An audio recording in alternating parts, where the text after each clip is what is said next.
Hi, I'm Kiki's Inner Monologue. If you're new here, welcome. If you're not new here, this video had nothing to do with the last one, so why are you back? Isn't that how it goes? I don't know. I promise you I felt really smart when I came up with that concept for the intro because I was very confident that this channel was going to turn out to be very eclectic. I suppose that's true, and I certainly planned for that to be true. But one of the consequences of talking about things for extended periods of time is that I have to, at some point, split things up. I have a large incentive here to make this video right now and not another video, and that is because everything for this video, with the exception of the intro, is already recorded. I recorded it last fall. I'm recording this intro not only because I think it's good for a video to have an intro, but also because I have been talking about this book already for 6 hours, and I'm not going to make you go back and watch the 6-hour video to know what's going on. So I need to have some sort of summary. Oh shoot, I forgot. I also need to record this intro because I need to have a separate frame of me in a totally different outfit with batteries taped to my head. Okay, I think I got enough shots.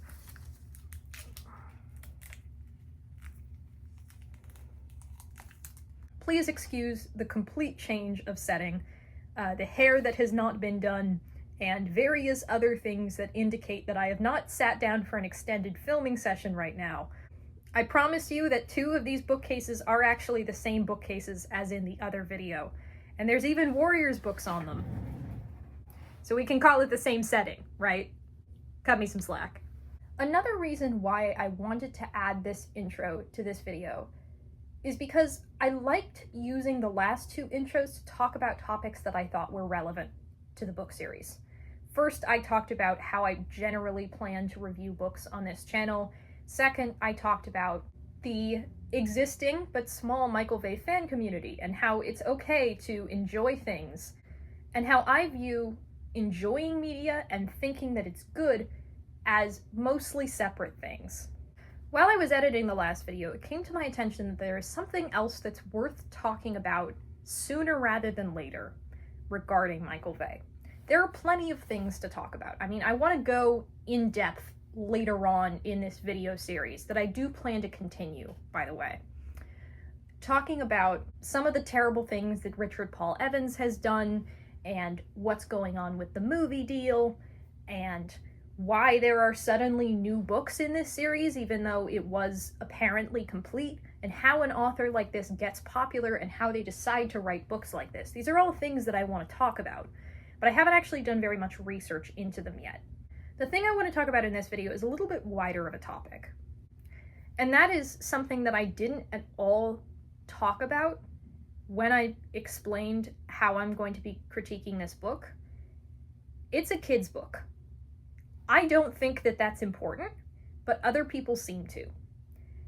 So I'm going to talk here about why I don't think the fact that Michael Vey is for children should have any bearing on the way that I criticize it. Oh, I should also say welcome back to Michael Vey, because I forgot I also do a title screen on these videos. So, that didn't seem to work. I have noticed a very common sentiment among people who read and review books that there is something inherently inferior about children's literature. I suppose that is not really the right word to use because it's not the right word that any of those people would use. But there's just this idea that kid lit is maybe not worse, but lower quality. The idea is that, I guess, children's literature is fun, but not good. This is dead wrong. But I absolutely see where it comes from. I should preface this by saying I don't really know anything about marketing or publishing apart from what I've observed by being someone who reads a lot of books and follows a lot of their publication journeys.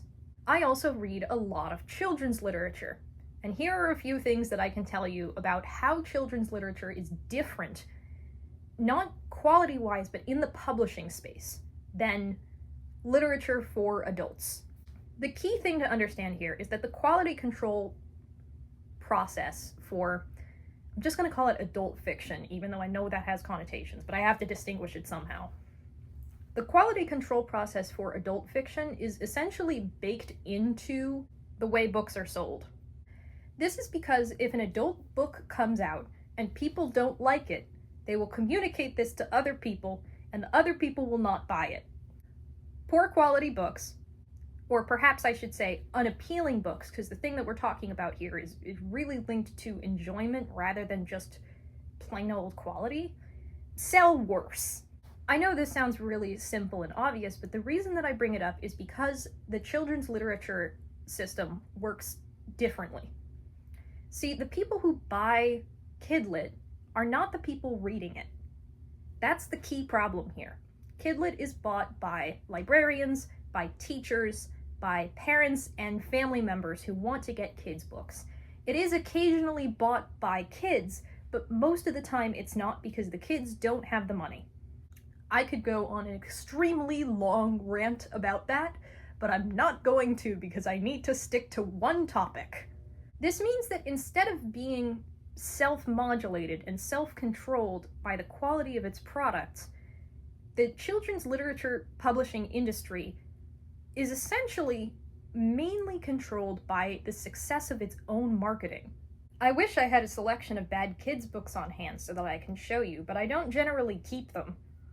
To pick probably the best example I can think of, the Divergent series, which if you're not familiar is a dystopian young adult series that largely piggybacked off of the success of the Hunger Games to reach its own success, was only able to do that because it was marketed as similar to the Hunger Games.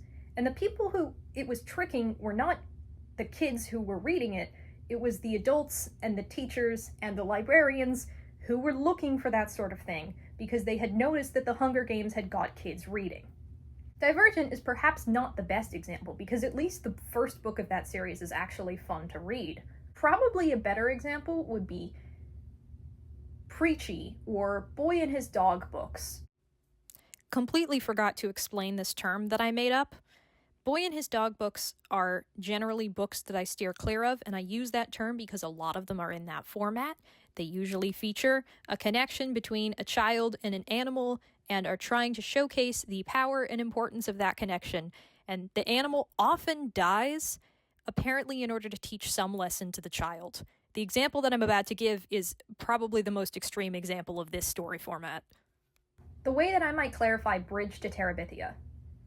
I'm not sure if I know or have met anyone who actually likes that book, but it has been very successful because it is successfully marketed to the people buying it, the teachers and the librarians and the parents, as teaching children about an important experience. Personally, I don't think that you can learn how to deal with trauma by being traumatized, but that's just my take on the situation. The ultimate result here is that children's literature is saturated with books that are successfully marketed, but not very good. So a lot of people, when they think about children's literature, might think about some of these books that they've tried or that they remember enjoying as a kid, even if the quality wasn't very high, and think that that might mean that there's something wrong with the entire genre, that it's fundamentally incapable to write books for or about kids that are any good. This is not true. Here is a big stack of fantastic kids' books. When I say fantastic, I don't just mean that I enjoy them. That's why there's no Warriors books in this stack. These books are all genuinely incredible, very well written, and are explicitly stories written for or about children. If I was trying to get someone into Kidlit, these would be my top recommendations. This is why I don't like hearing people say that there's something wrong with critiquing children's literature on the same merits as you would critique adult novels. Because it's possible to write really good kidlit. It's certainly not the industry standard. Not even close. Good kids books are kind of like hidden gems, and it's really unfortunate that the industry has set itself up this way. But it is also very important to recognize that the kidlit quality problem is an industry problem and has nothing to do with anything inherent to the genre. There is a reason, but it's no excuse. I wasn't going to talk about each of these individually, but now I feel like I should, because another thing that I'm trying to accomplish with these videos is allow people the tools to recognize good or bad writing and talk about what makes good or bad writing. And because I have been talking about Michael Vey for 9 hours, if you count the runtime of this video, I feel like I need to give you some better recommendations. So here are my all-time favorite kids books. Skyward. This series is by Brandon Sanderson. A lot of you may know of his books because of how incredibly popular he is in the adult fantasy space. I like his books a lot. I am an unironic fan. And of the couple of kids series that he's written, Skyward is my favorite because I think the character work that is done in this book is really impressive. Every book in this series is different in really fascinating ways, and it feels like it grows into its bigger scope really well across the series. This book is about a fairly small colony of humans who are stranded on a totally desolate planet and are being besieged by aliens, and the pilots who have to train in order to fight the aliens. In that respect, it is apparently like Top Gun, which is a movie that I have not seen.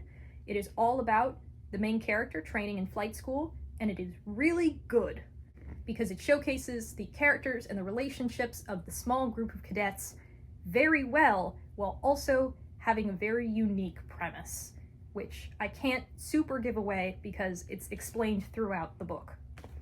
13 Curses is actually the second book in a series. The series is called 13 Treasures.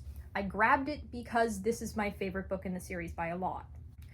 13 Treasures is a pre-ACOTAR, publication date 2010, fairy fantasy series. It is about classically mythological fairies and their realm and their courts, but mainly it features the few humans who have the ability to see these fairies and how that impacts their lives. Each one of the books has an effective mystery plot, very interesting and clever world building, and fun characters, but I bring this book up because it does some really amazing character work with Red, who is not the main character of the series, but shines in this book. It is adventurous, it's a little creepy, it feels very magical, and it's very well written. Watership Down, I don't think I need to give too much intro to. It's the reason that the intro to this section mentioned that these are books for and or about kids, because this book is not about kids, it's about rabbits. Watership Down was a pioneer in the animal fantasy space. It originated as stories that a father told to his daughter in the car. If you have seen the famously traumatizing 80s movie, it is similar, except the violence is not graphic because it is on the page.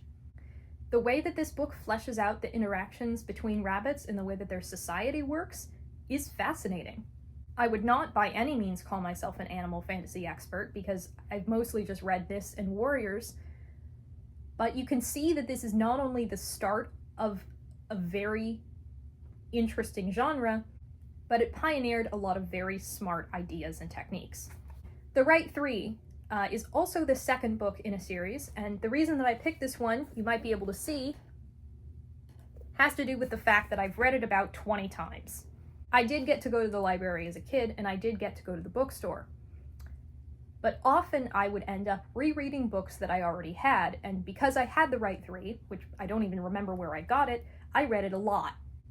This book is an art-based architectural mystery. The characters have really interesting relationships and motivations.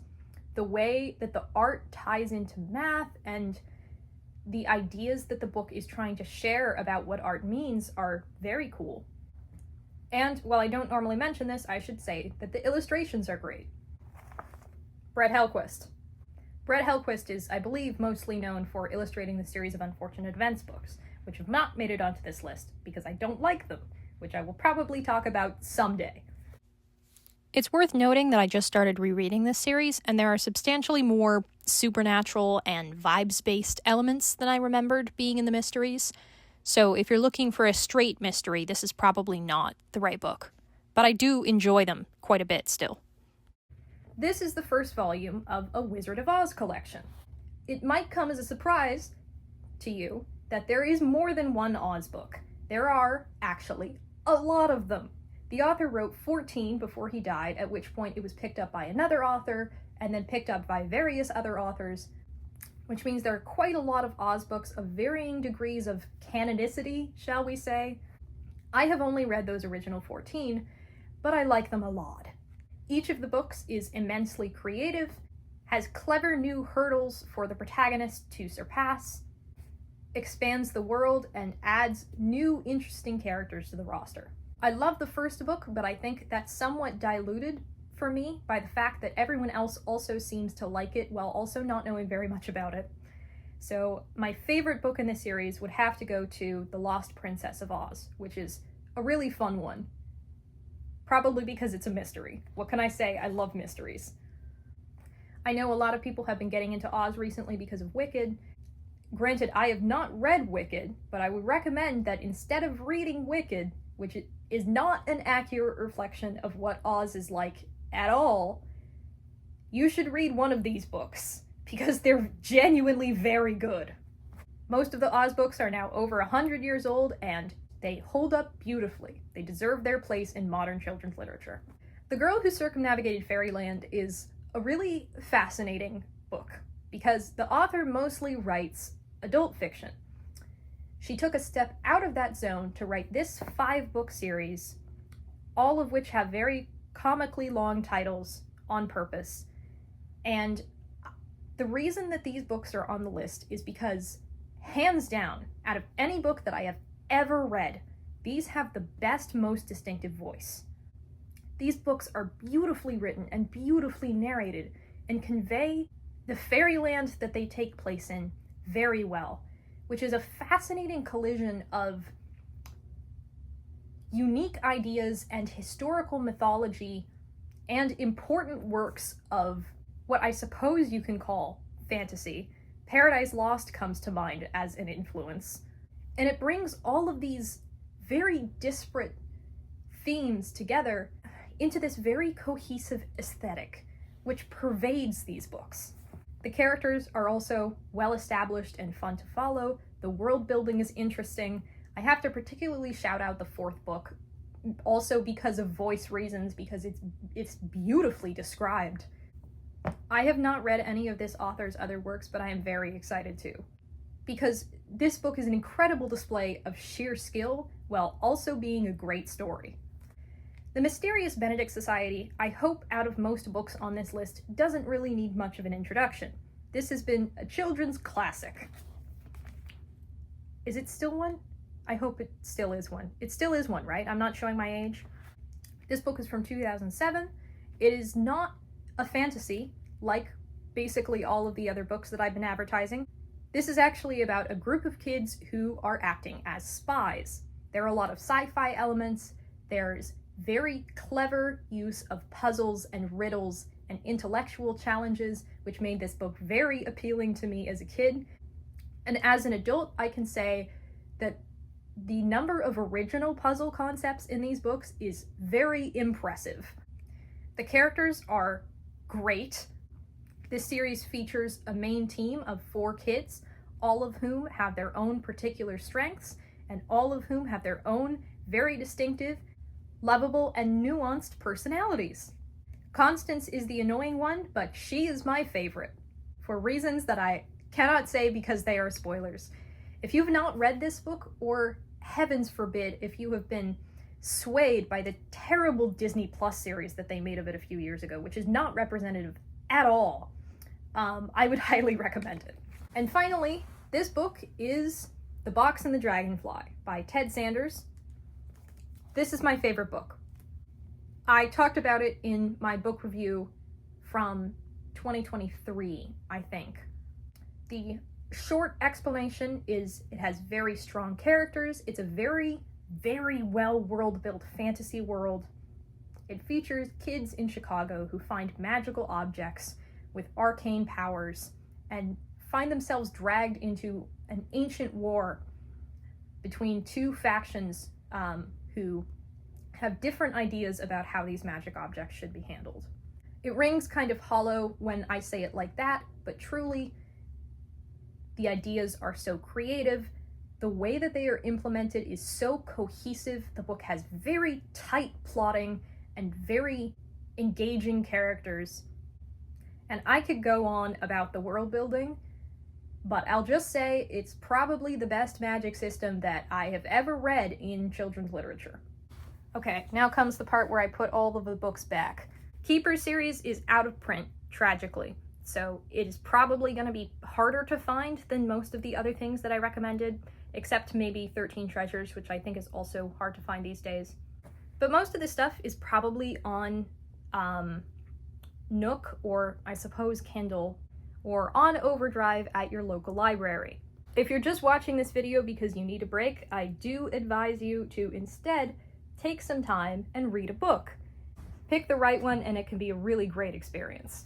If instead you are watching this video because you are a complete lunatic like me, good news! I have taken one of the worst kidlit books I have ever read, which fully deserves to be criticized, regardless of what demographic it's aimed at, and I have chopped it up and served it to you on a platter.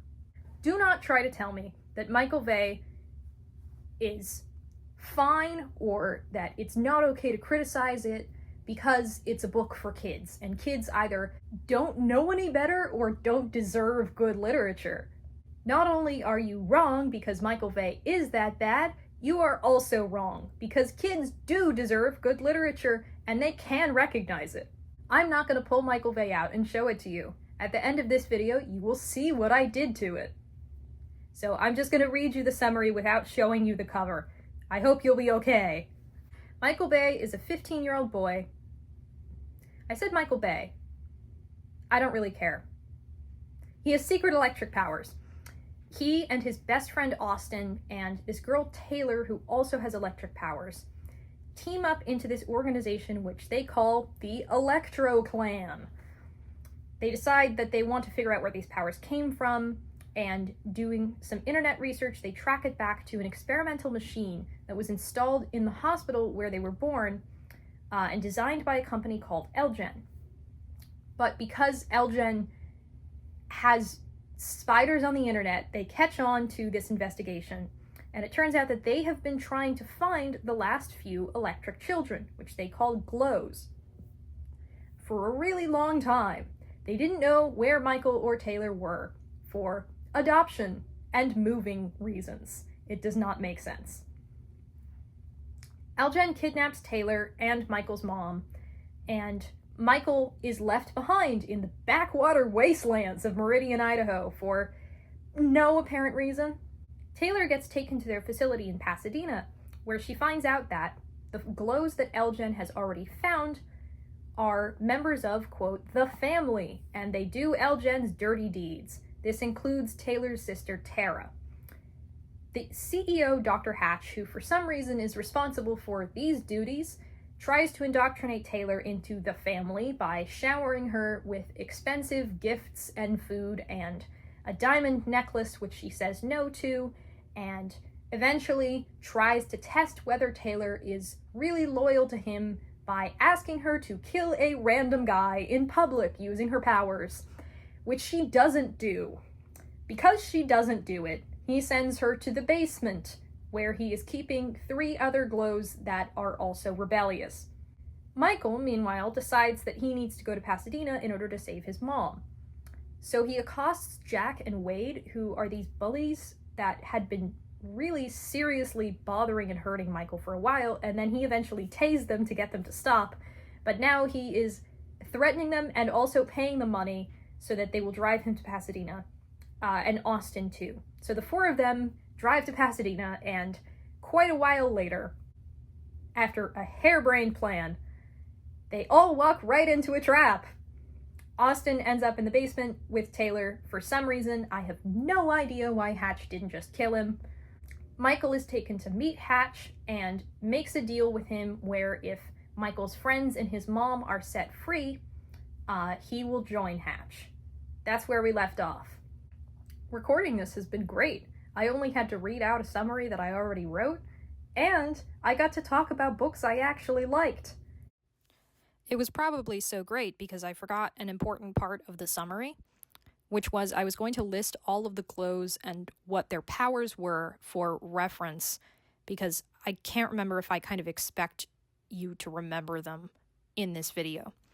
So just because this is not super important, it's a summary and I don't have to worry about being too precise with it, I'm just going to have one try to record these from memory, even though I did make notes. I just didn't use them earlier, so why use them now? Right, so Michael is our main character. He can shock people only when he's touching them or when he's touching metal connected to them. He's also been diagnosed by Dr. Hatch as really cool. We don't really know what that means, but he handles electricity differently than other glows, which does actually come up in this book. Taylor has 2 powers. She can reboot people, which disorients them a little bit and makes them forget what they were doing, and she can read minds when she's touching people or touching metal that's touching them, like Michael in that way. There's also the 3 glows who are in the basement with Taylor, who are against Hatch. These are Ian, who can use quote-unquote electric waves to see through walls, McKenna, who can glow super bright, and Abigail, who can touch people to take away their pain. Upstairs, the glows who work for Hatch include Tara, who can make people feel very irrationally scared, Nichelle, who is able to take away the powers of the glows and make them feel a little bit of pain as well, Zeus, who can throw lightning. There's also Kylie, who's magnetic, Brian, who can concentrate his electricity to burn through things, apparently. And there's also Quentin and Grace, whose powers we don't know anything about yet. Someone who is not on my list, but I feel like I should mention, because he is also brought up in this book, is Tanner, the completely off-screen glow, whose power is that he can crash airplanes. That's electricity, buddy! Alright, back to slightly past Kiki. Now I'm going to send you over to past Kiki, who didn't get to do that when she recorded.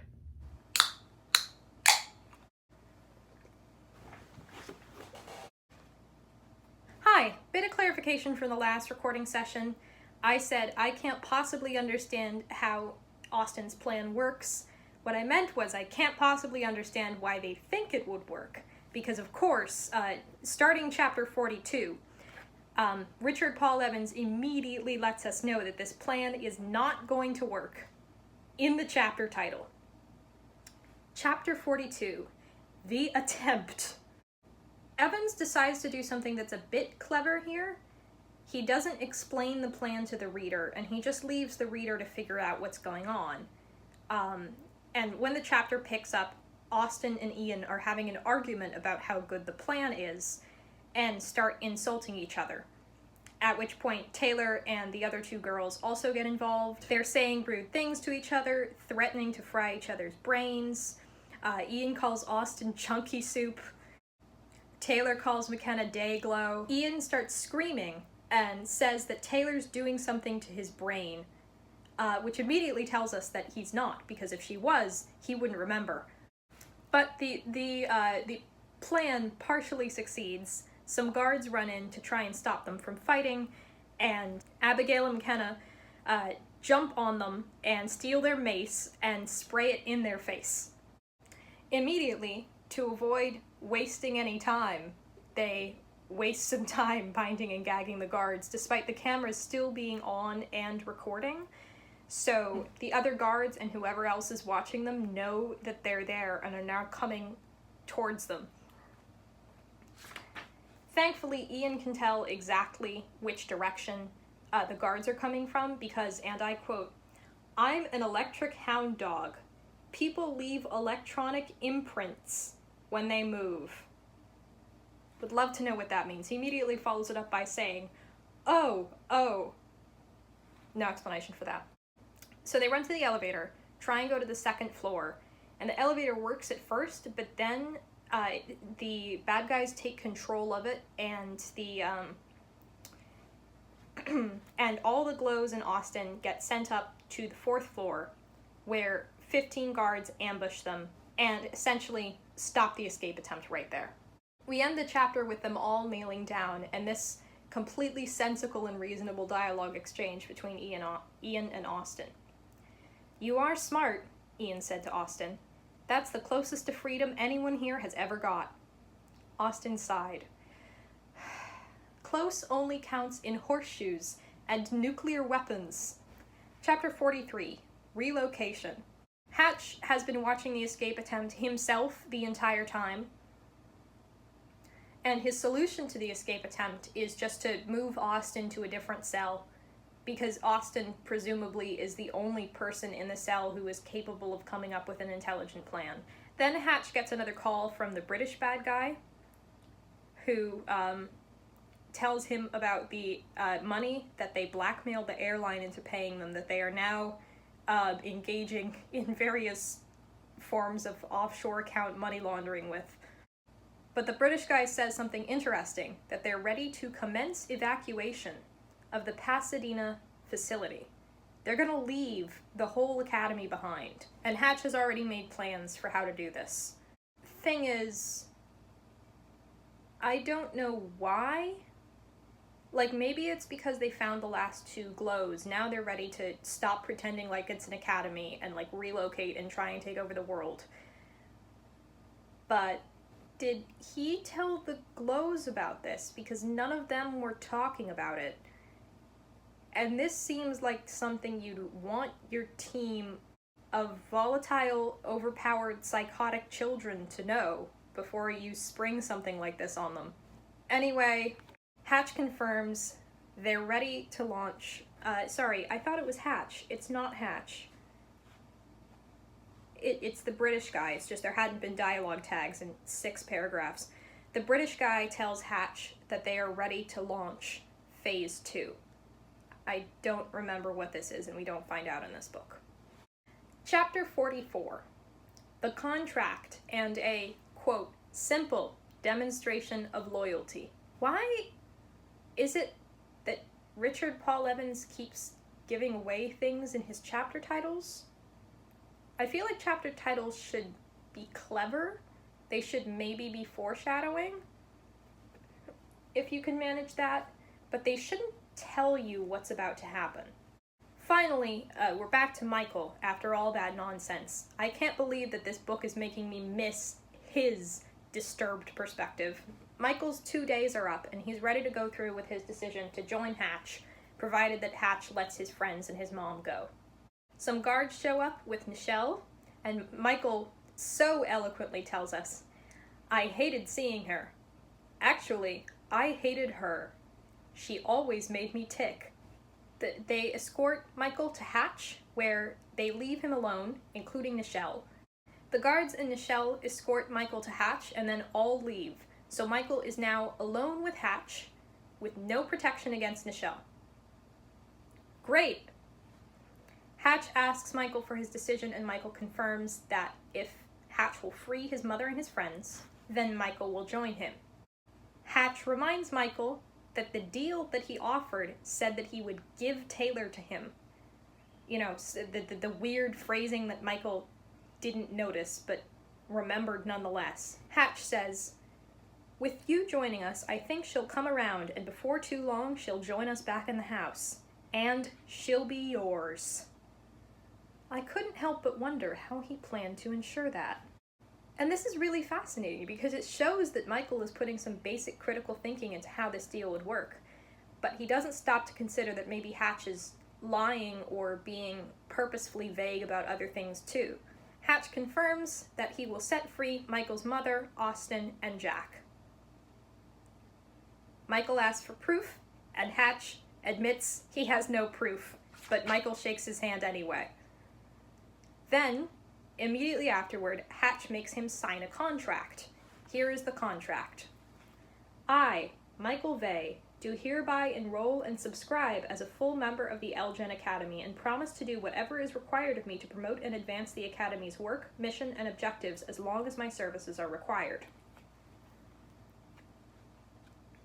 Now, this is notably vague, and I also don't think, what's the point of the contract? What is the point? It's not legally binding. There's no other signatures by anyone else. And Michael is 15, so he can't sign anything legally. And besides, you can't produce a legal contract to convince someone to commit murder? That makes no sense. But Michael signs it anyway. Now Hatch, who does have basic critical thinking skills, notices that this is not actually proof that Michael will do what he wants. So this is the simple demonstration of loyalty that is explained in the title of this chapter. I keep doing this because it's in quotes. I'm sorry if it's annoying. They leave the office and go down to the basement, where they find a man in a GP jumpsuit. Remember, the GPs are guinea pigs that the electric children are allowed to test their powers on. The man is tied to a chair, and he has the collar around his neck that they all do. And there's a hood over his head. Hatch reveals it's Wade, and Michael's test is to electrocute him. Michael asks the most reasonable question that a person could in this situation. Not, wait, you promised to set my friends free? Not, what's wrong with you? But how does killing Wade advance the work of the Academy? Hatch realizes that he is going to have to threaten Michael in order to convince him to do this. So Hatch brings up a video of Michael's mom in a cell. Hatch confirms that if Michael does not electrocute and kill Wade right now, then he is going to electrocute and kill Michael's mom. And he explains this in, as usual, the most scientifically illiterate way possible. There is a silver box on the far end of this cell. Hatch explains that this magic silver box that is just there, it doesn't seem to have any components, it's not two different prongs, it's not attached to metal bits in the walls or in the floor, but nonetheless the silver box has a capacitor in it, and when the capacitor is discharged, it will release 1,000 amps into the cage, it is said, which will kill Michael's mother. Now, I don't know how he intends to get this capacitor to discharge so that it electrocutes her, given she's not touching it. I don't know why he's measuring the electricity in amps, given that since it's a capacitor, it would be eons easier to measure it in volts. In order to measure it in amps, you're going to have to know how conductive Michael's mother's body is, which presumably he hasn't measured because he hasn't electrocuted her yet. But despite Michael understanding that his own powers will not work from across the room, he believes Hatch and is very scared. Michael's response to this is, "It's not my choice to decide who lives or dies." To which Hatch points out, "Yes, it is your choice. This is the situation I have just put you in." Michael walks over to Wade, puts his hand on his shoulder, is about to electrocute him. Hatch tries to get him to speed up by asking, "What would your mother say?" Michael then changes his mind, saying, "My mother would say that she'd rather die than see her son become a murderer." Hold on.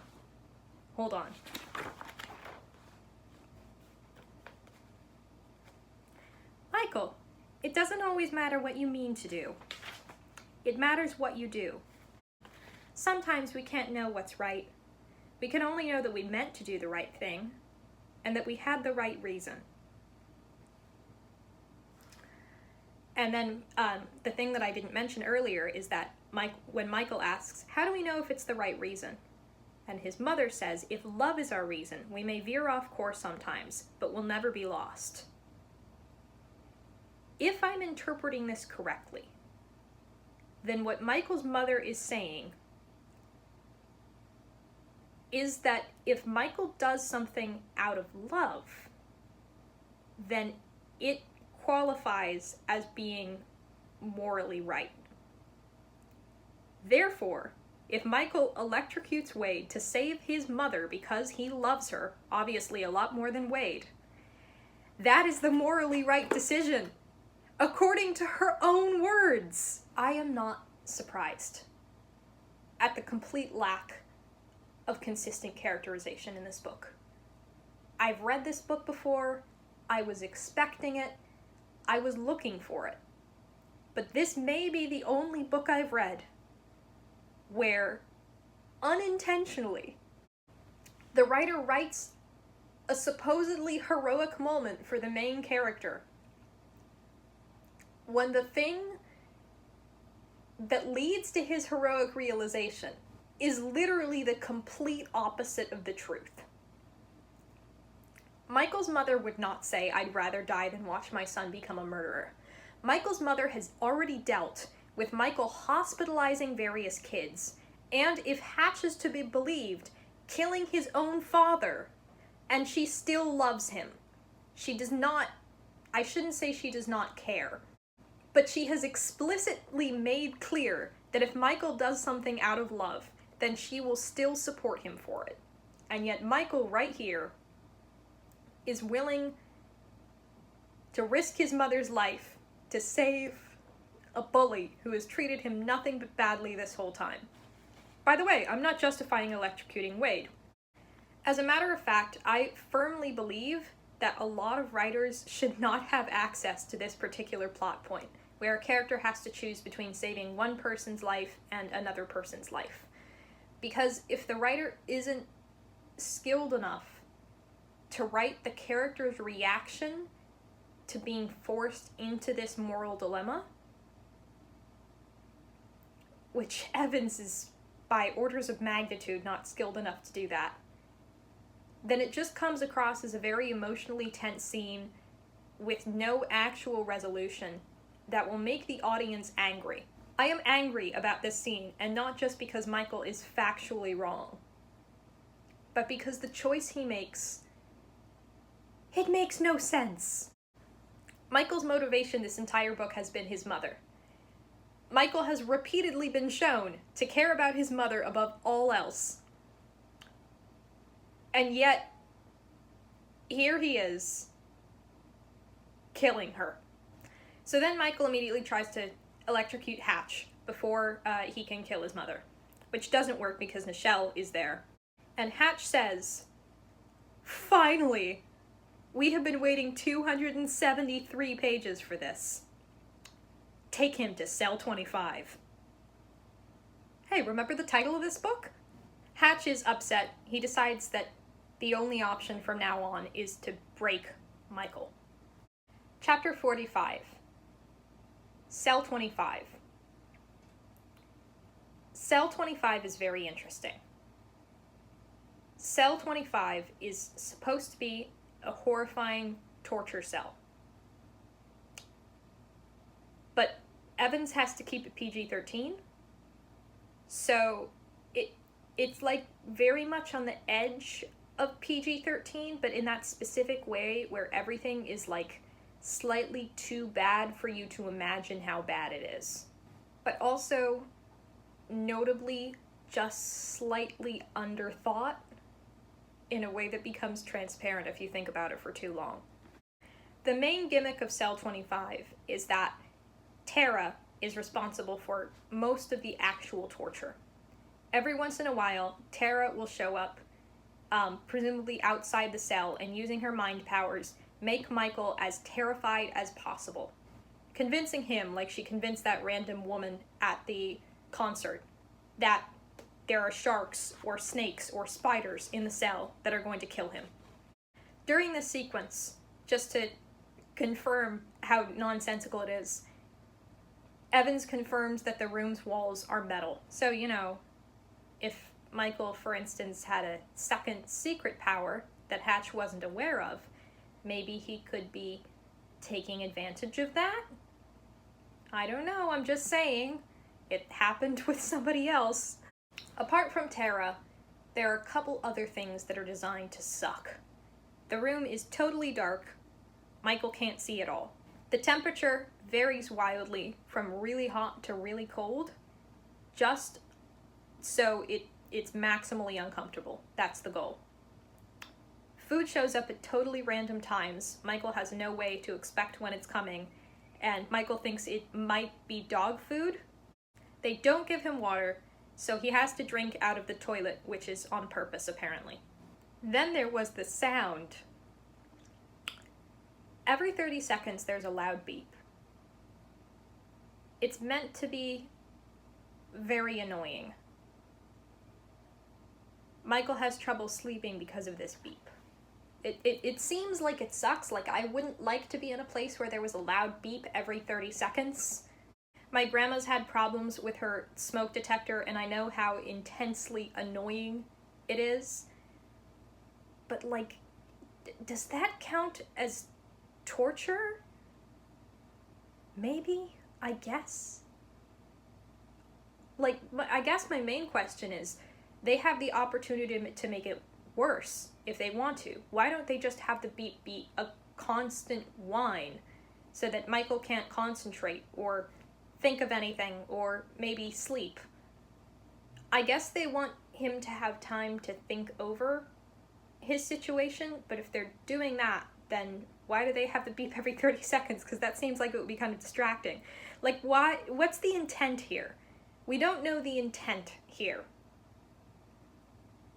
And Michael can't figure it out because he has no context, and also because there's a beep every 30 seconds. Anyway, Michael is also very emotionally distressed. The first thing he's emotionally distressed about is how long it's going to take for him to get released, and Hatch's promise that Michael will eventually break. And the second thing that Michael thinks about is that Hatch was about to kill his mother.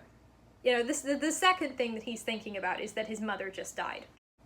On page 278, 3 pages after Michael is put in this cell, he has self-consciously broken. He's like, yeah, they did this correctly. I had lost weight, and it felt as if every cell of my body ached. If they meant to break me, they knew exactly what they were doing.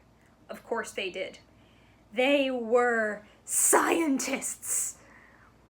At the moment that he's having this utterly deranged thought, where he is aware of being deranged, but not aware enough to notice that this is also deranged, apparently, he notices that the pipe that goes to the toilet has started glowing. So he crawls over to it and puts his hand on it, and suddenly everything feels better. He feels peaceful.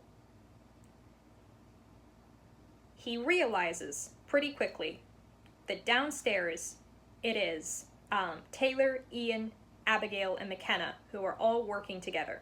Ian knows he's in cell 25. McKenna can make the pipe glow by touching metal that's connected to it, which I have no idea what that would be. And Abigail is using the pipe to transmit her taking away pain powers back to Michael. Michael says, I learned that harboring an emotion as powerful as gratitude has power of its own. And then doesn't elaborate on this. Like, he has hope that he might survive, which he mentions, and he's scared that his mother is dead. But the hope that he might survive doesn't seem to have a context. Like, is he hopeful that he might survive so that he can repay them by breaking them out? I don't know, he appreciates it, and he realizes that appreciating things is good, and then he moves on to being scared anyway, even though Abby is supposed to be stopping that from happening. Michael does end the chapter by saying that he's scared about his mom being dead. Now, granted, I should mention something here. Hatch told Michael, this shock will probably be lethal. Now, obviously, I've never been in a situation comparable to this, so I don't know what the natural reaction would be, but it seems to me like Michael's reaction of being very scared that she's dead, instead of believing it right out, is a bit skewed by the fact that she turns out to not actually be dead. Somehow she survived the 1,000 amp shock. Just looked it up. 1,000 amps is enough to vaporize somebody. 10 amps can kill you. Richard Paul Evans did not even Google this. The next chapter is 22 pages. In fact, the entirety of the rest of the book is in 3 more chapters. So I'm gonna take a break for right now. A break! You're taking a break! Kiki, it's been 2 months! What are you doing? And where is your drink? There. Much better. Now let's get going. Please. Chapter 46, Lack of Trust. You could almost call it distrust. With another mysterious metallic click, the door opens. Why the metal? The pipe is metal too. Shouldn't they be keeping everything in this cell insulated? Actually, come to think of it, that was the pipe. If they're trying to keep other things insulated, like it said that they were in Taylor's room, then how does the plumbing work without metal? It's pretty important, right? Don't worry about it. I'm sure it's fine.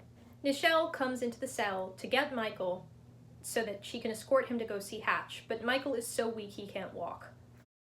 Yeah, I know, it's interesting. We're genuinely at this point. They've worn Michael down so much that he doesn't have the energy to walk.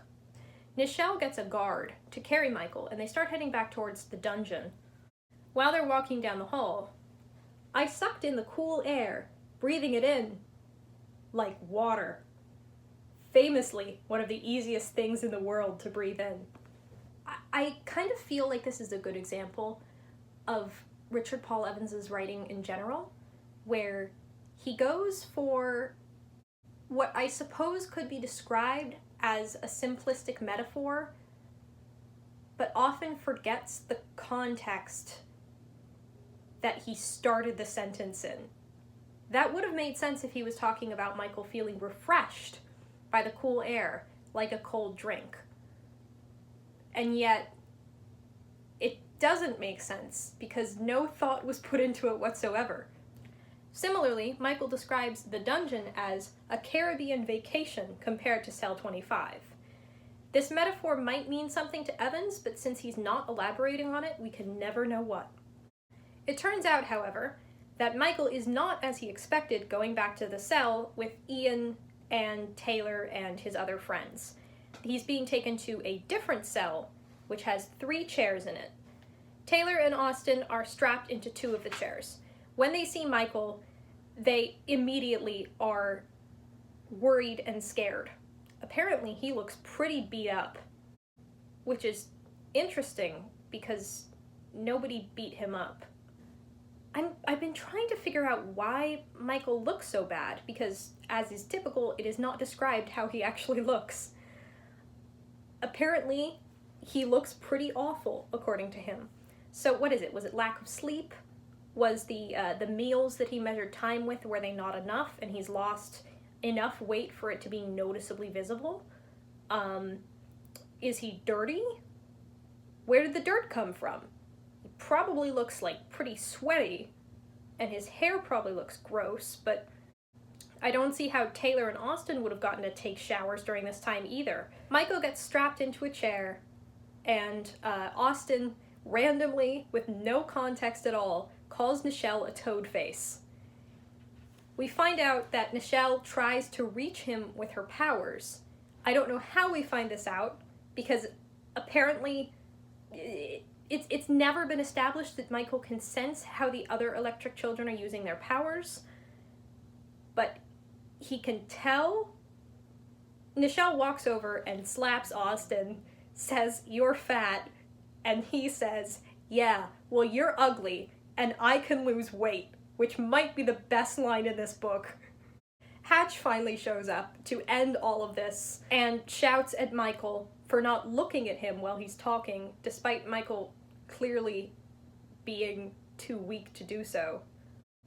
Hatch informs us, finally, that it has been 26 days since Michael had been in Cell 25. So it, in fact, has been weeks, despite being completely isolated with no way to tell how long it was.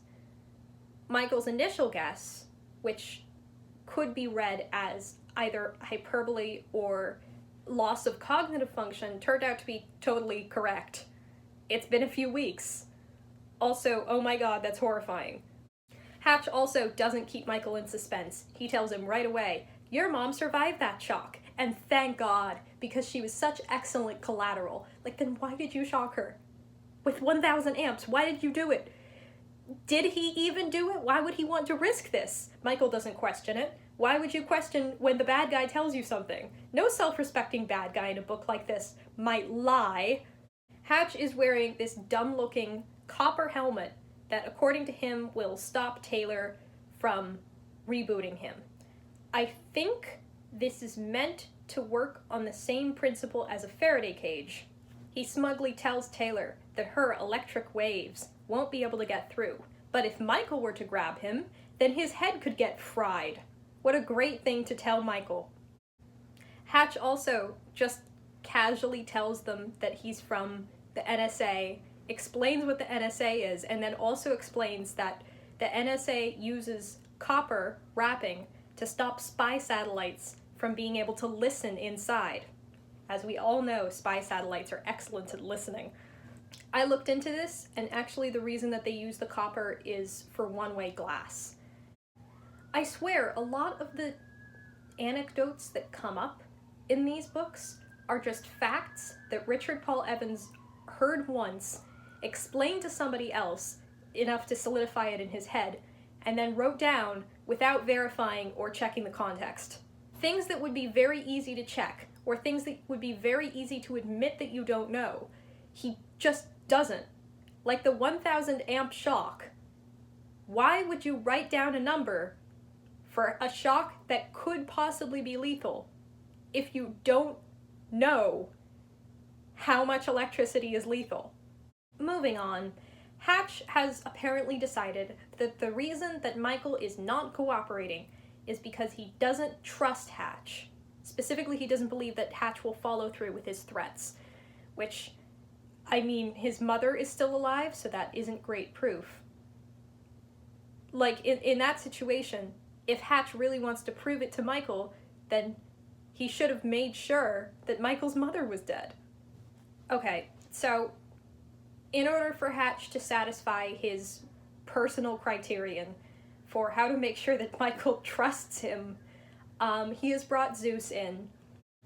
Zeus is also wearing a helmet. Zeus introduces himself, even though everybody in the room except for Austin knows who he is. Presumably he's introducing himself to Austin, but Taylor, who already knows him, is the one who starts making fun of him for his name. I don't know why.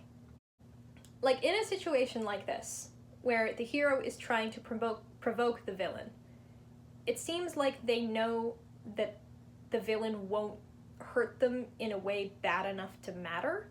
But in this case, Zeus has been summoned in the room to kill Taylor, and I don't know why she is provoking him. Like, what do you think he's gonna do? Kill you faster? What's your plan here? Hatch continues to explain that Zeus can throw lightning bolts, which we already knew, and that he's going to do it to Austin and Taylor.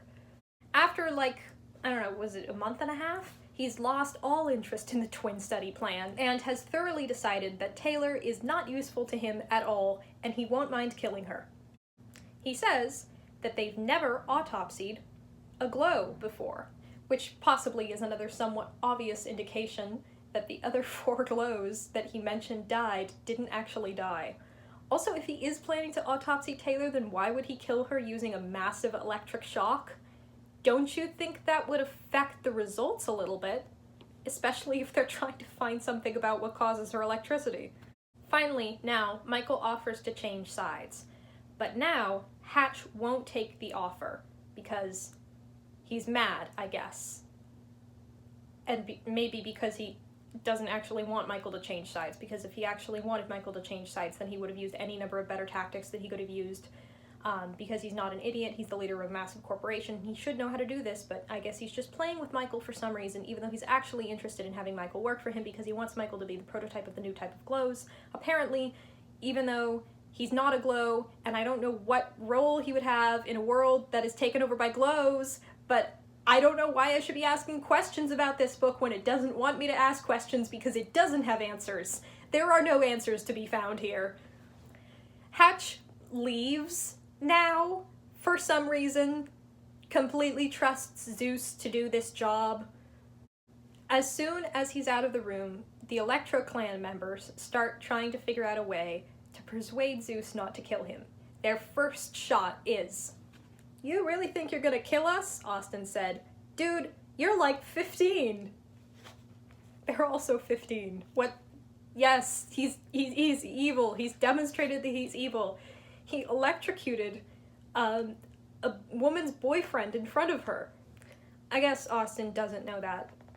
Austin does actually have a decent idea at this point. He tries to goad Zeus into telling him about how the helmet works, and specifically by arguing something about there being a radio converter inside the helmet, which Zeus knows there isn't. He almost gets Zeus to pull off the helmet and show him, but Zeus notices at the last minute and is like, wait, no, I shouldn't do that. Taylor's gonna reboot me. After that doesn't work, Taylor decides to try.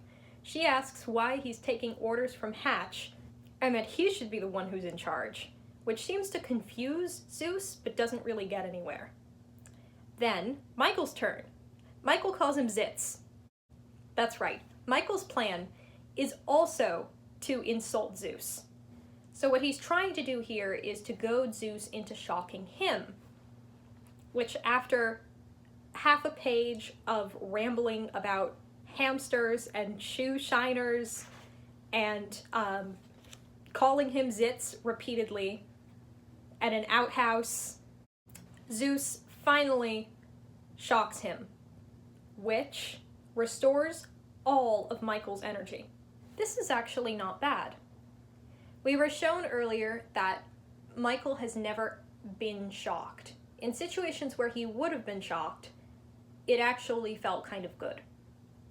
I think that we got before this point the bit about him chewing through an electrical cord and how nice it felt in his mouth.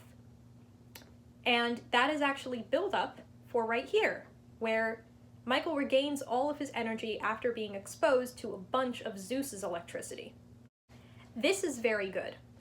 A staple of books of this general genre is to have the magic work in new ways towards the end of the book that might surprise or excite the reader.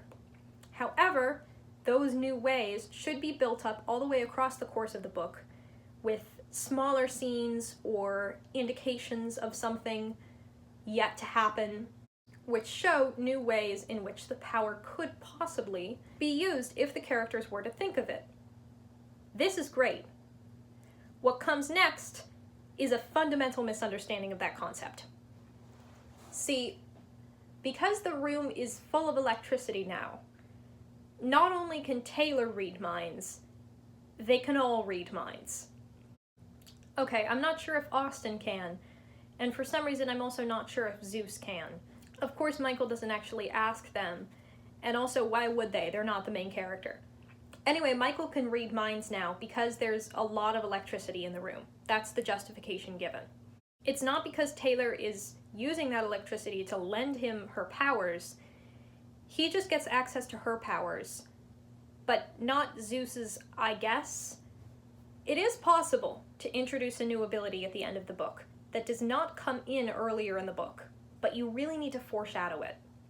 A good example of this is in the Keeper series, which you should go read right now if you haven't. It's by Ted Sanders. It's the best book series I've ever read. I would highly recommend. If you took this recommendation and the earlier one extra seriously, and you are planning to read the Keeper series soon, feel free to skip forward because this section contains very vague spoilers, as vague as I could make them while still explaining what's going on. At the end of book 1 of that series, Chloe uses her powers underground.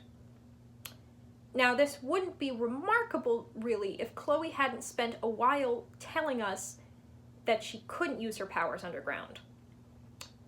However, there are a lot of reasons to not trust her when she says that. She also admits to being scared of something mysterious. She's escaped from a situation that she shouldn't have been able to escape from without using her powers underground, and doesn't really detail how.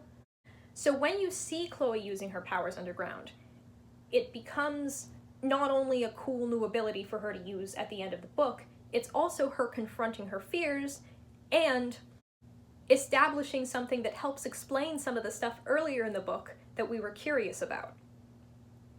And if you go further in future books, you realize that the entire reason that any of this happened is because of Chloe's childhood trauma that is very relevant to the plot of book 2. Keepers is a great series. It knows how to introduce a new ability without specifically using it beforehand.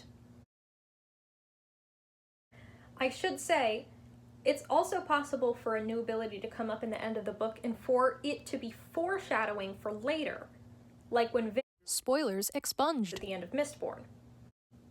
I suppose that could be what this is. It's still very strange, because the characters don't question it later on or acknowledge it or try to figure out why it happened. Something like this should be remarkable because it is being presented as new, but it's not. And as far as I can recall, and I haven't read the rest of the series in years because why would I? But I don't believe Michael ever is able to read minds anywhere else. Zeus's shock is so strong that it starts melting Michael's chair and his restraints. I understand that he's immune to electricity, but last I checked he wasn't immune to fire damage. Shouldn't he be seriously burned? Or at least, like, his clothes should be burned. I don't remember what clothes he's wearing because he's been in the same room for 3.5 weeks, so they're probably not great looking. There's no acknowledgement of any of that. As soon as Michael is able to get out of his chair, he somehow uses his electricity to throw Zeus against the wall, which knocks him unconscious. He runs over to Taylor, melts her restraints, and she's also fine. But Austin, perhaps somewhat predictably, got genuinely electrocuted. Michael starts giving him CPR, but Taylor suggests that they defibrillate him instead. Michael thinks that's a good idea, and so they try it, and it works. I should explain that Michael doesn't know what defibrillation is, and neither of them use that word, but that is essentially what's going on here. So they get Austin back, and he's fine instantly, and they all go over to Zeus, who has just come to after being knocked unconscious. He looks up at Taylor. "Where am I?" "You're on the ground," she said, squinting. Austin asks the question of the hour. "How did you create a shockwave?" And Michael answers, "I don't know." Okay, he says, "I'm not sure. I think Zeus's electricity made me stronger." But still, like, that should be something that he should try to figure out how to do so that he can do it in the future. It seems really useful. Taylor points out that there's a security camera in the room, and probably Hatch saw all of that and is coming to get him now. But it turns out that it got broken when all the electricity went through the room.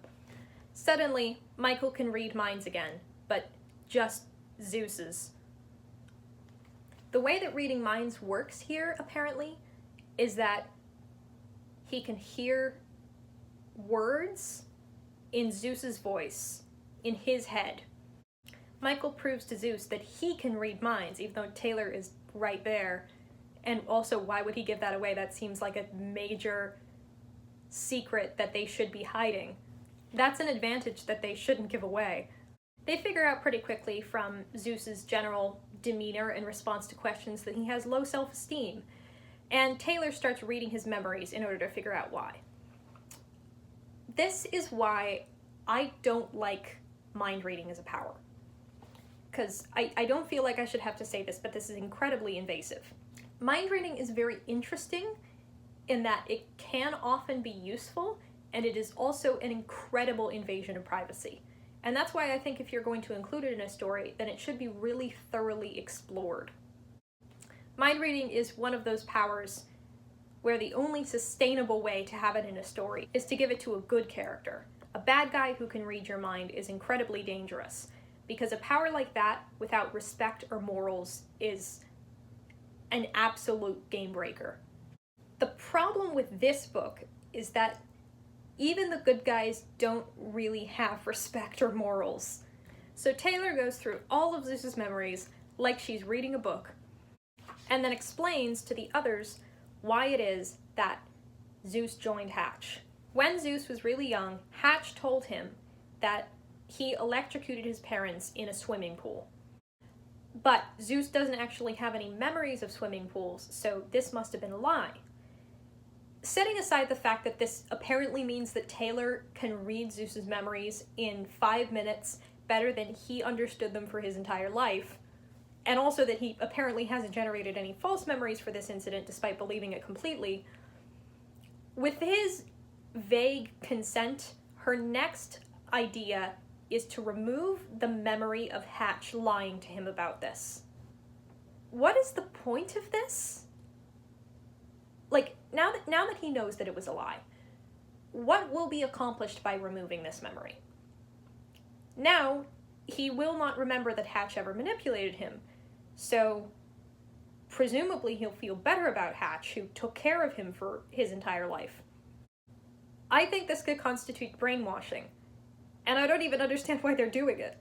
But within 2 minutes, Taylor figures out for the very first time, again, a new skill just being introduced here, despite never being foreshadowed at all, how to erase Zeus's memory. She does it, and it turns him good. Zeus confirms that he doesn't know what happened to his family, and that he can't have been in a swimming pool because if he touches water, he'll shock himself. Don't know why he didn't think of this very simple logical leap before. Michael asks Zeus where his mother is, and Zeus confirms that he's in another compound. There are at least 4 other compounds. One in Rome, one in Taiwan, one in Peru, and maybe some other ones he doesn't know. Zeus explains that Hatch is like the president, but he answers to the board. Very interesting wording, given that we already know that he's the CEO of this company, and that he spends all of his time looking after these children. Some guards show up, Taylor reboots them, Zeus electrocutes them. One of them is still okay, so Michael shocks him. Austin asks if Michael is okay, and Michael says he's not. These are the good guys. You may think that this is just a lack of description here, and that Evans assumed that we would know that they're knocking the guards out because they're the good guys, but that's not what's happening here. And as you'll see with many other incidents in this chapter and the next one, they're not kind to the guards. And that fact is not explored at all. Zeus shoots all the cameras with lightning to blow them out, and they get down the hall to where Ian's cell is. Despite the whole thing in the chapter where Michael and Austin originally broke in, about luring them down to the basement and trapping them in a room that they couldn't actually unlock using electricity because all of the locks are made of resin and operate pneumatically. It turns out that the locks are still electric. There's an air tank with an electronic valve, so Austin shows Michael where he has to shock that in order to get into the door, and they get in because, sure. That's the flaw in their design. There's an actually good moment where Taylor uses a lift that she learned in cheerleading in order to lift Michael high enough to shock the air tank. I think that's great. I think if we saw Taylor using more skills from cheerleading and gymnastics, it could have been really interesting that that element of her character was introduced at all. As it is, she's just a cheerleader, because cheerleaders are pretty and popular. Once they unlock the door, an alarm goes off, which Michael shocks, and that turns the alarm off. They let Ian, McKenna, and Abigail out. Once Ian is out, it's very helpful because he can see where all of the guards are in the building. Michael explains that their plan moving forward from here is to go free Jack and Wade and all of the other guinea pigs from their imprisonment. McKenna also shares some very important information. That the guards all have a command center which controls the collars that are on the guinea pigs. The center is on the 4th floor, and they need to get there to stop the guards from electrocuting all of the prisoners before they escape. I think this is actually pretty decent. It's clear enough throughout this entire passage what the goal of the Electro Clan is, where they're going, and they do work very hard to get there.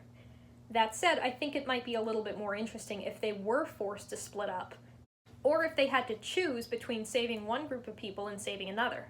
For some reason, which I can't fathom, the guards try to stop the group by turning all the lights out. But McKenna, whose entire power is that she can glow bright, starts glowing bright, which fixes the problem immediately. And then Austin hits on her, because why wouldn't he? "That's so cool," Austin said. "Do you have a boyfriend?" McKenna smiled.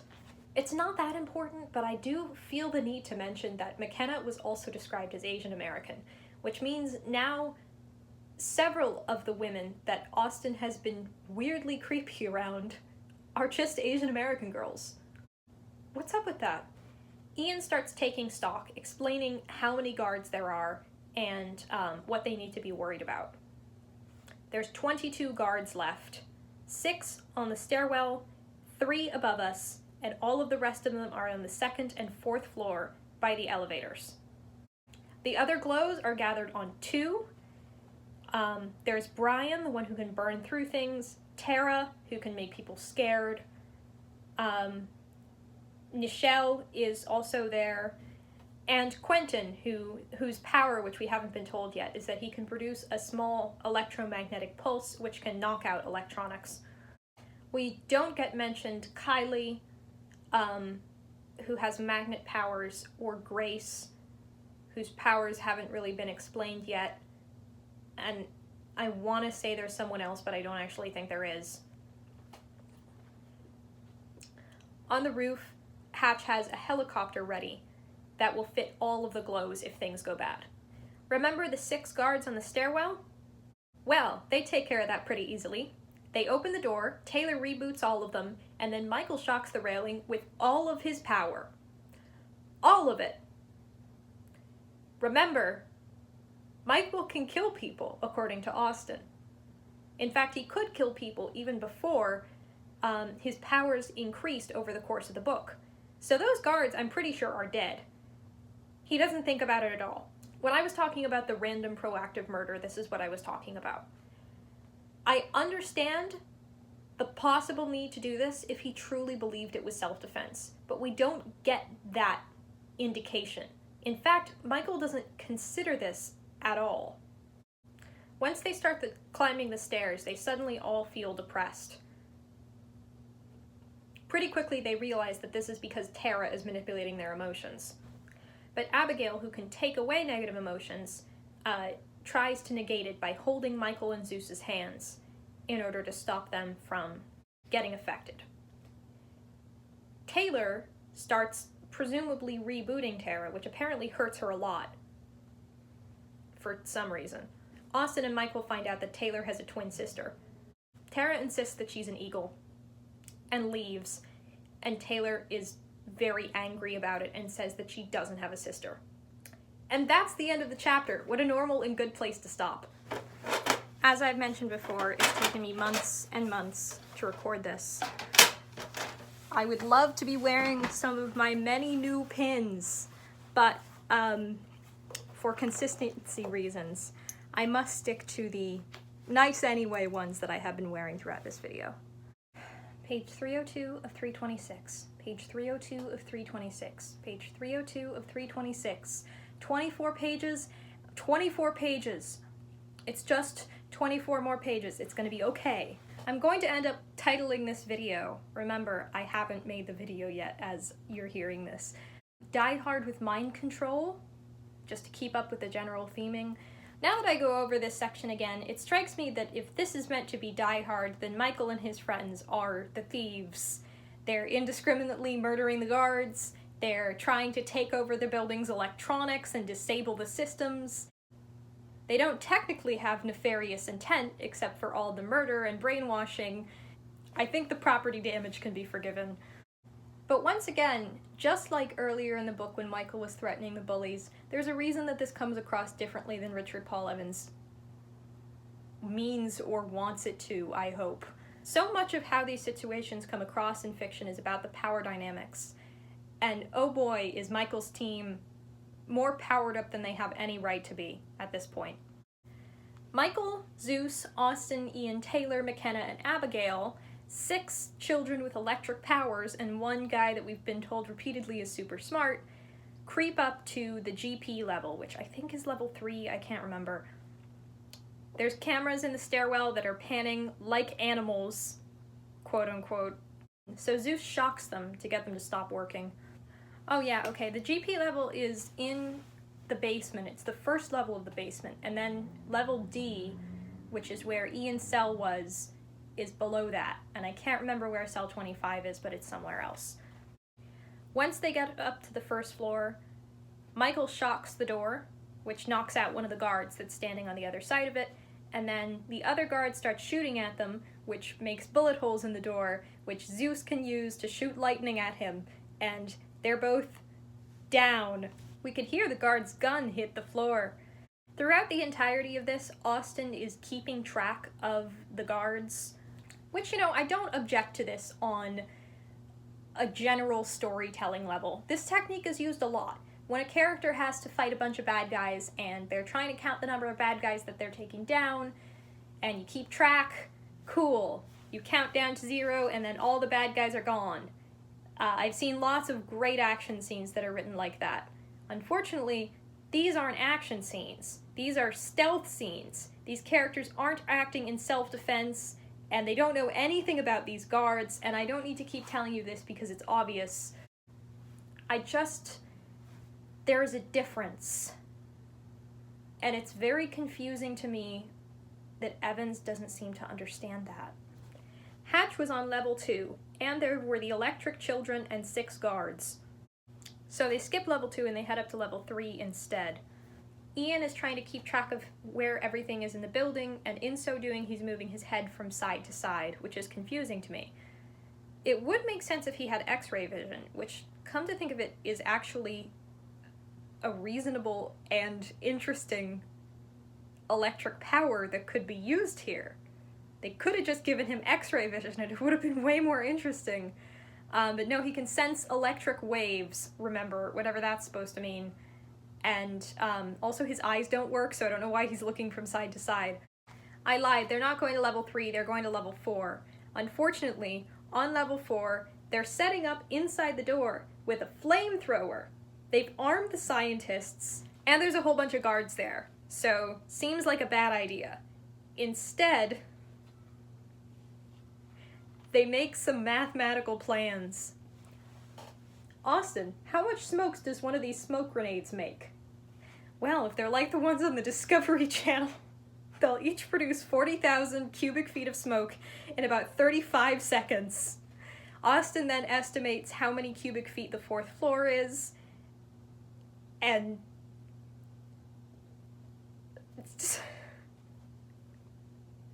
they figure out how many smoke grenades they need in order to fill the 4th floor with smoke. They have 12 smoke grenades, which I presume they picked up off the bodies of the guards, although that's not mentioned. From level 3, they send the smoke grenades up in the elevator, which works. At the same time, Austin throws a concussion grenade, quote, up to the 4th floor inside the stairwell, which, does the door explode? Is that what's happening here? I'm just extremely confused. Also, why do they have so many smoke grenades? Within 5 minutes, the guards and scientists had completely vacated the floor. There's 10 guards and scientists on level 4. All the electric children right now in the Electro clan are on level 3, and none of those people came downstairs. Ian says some of them jumped out the windows. I guess they all jumped out the windows. Michael just says, they're all gone. Gee, I wonder where they went. The door to the 4th floor didn't explode, it's actually bolted shut, and Abigail and McKenna have to take the elevator to get up in there to let them in. The smoke has mostly dissipated, I guess it went out the windows, but it still stinks in there. They have a massive gun combined with a flamethrower, which Austin knows the exact and complicated name of, apparently because of the internet. This is the first time we've had any inclination that Austin knows about guns, but sure, let's add new character traits on page 306 of 326. They get into the command center, which is why they were coming here in the first place, to let the GPs go. It has lots and lots of security feeds and controls for the whole GP level. By looking at the security feeds, they realize that the GPs have apparently developed their own sign language, which is actually really interesting, and I would love to explore more. Based on everything that we've heard about the GPs, from the way that from the way that Hatch was treating Wade and Jack, from the sheer numbers that they were given, and from what we heard from Clyde Stewart, or was it Clive Stewart? I can't remember now. It seems like they go through GPs pretty fast, which is horrifying in and of itself, but it's also really interesting that there are GPs who are here long enough to make up their own full sign language.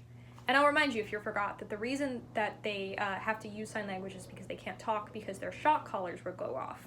Speaking of the shock collars, after Austin helps Michael figure out the controls so they have security feeds on Jack and Wade, Michael uses the intercom system to get in touch with Jack and asks him for feedback on the shock collar controls.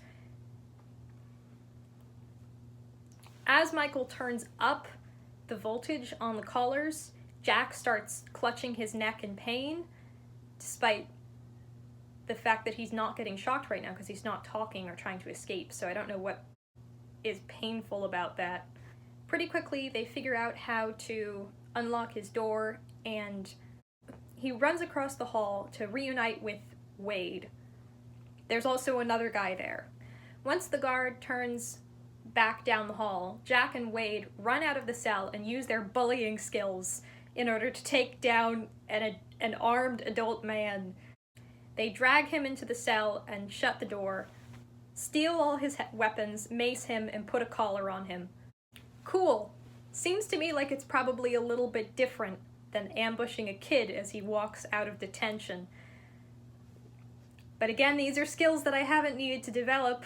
As soon as they have the guard trapped, the other inmate introduces himself as Salvatore and is immediately extremely Italian, even though he wasn't beforehand.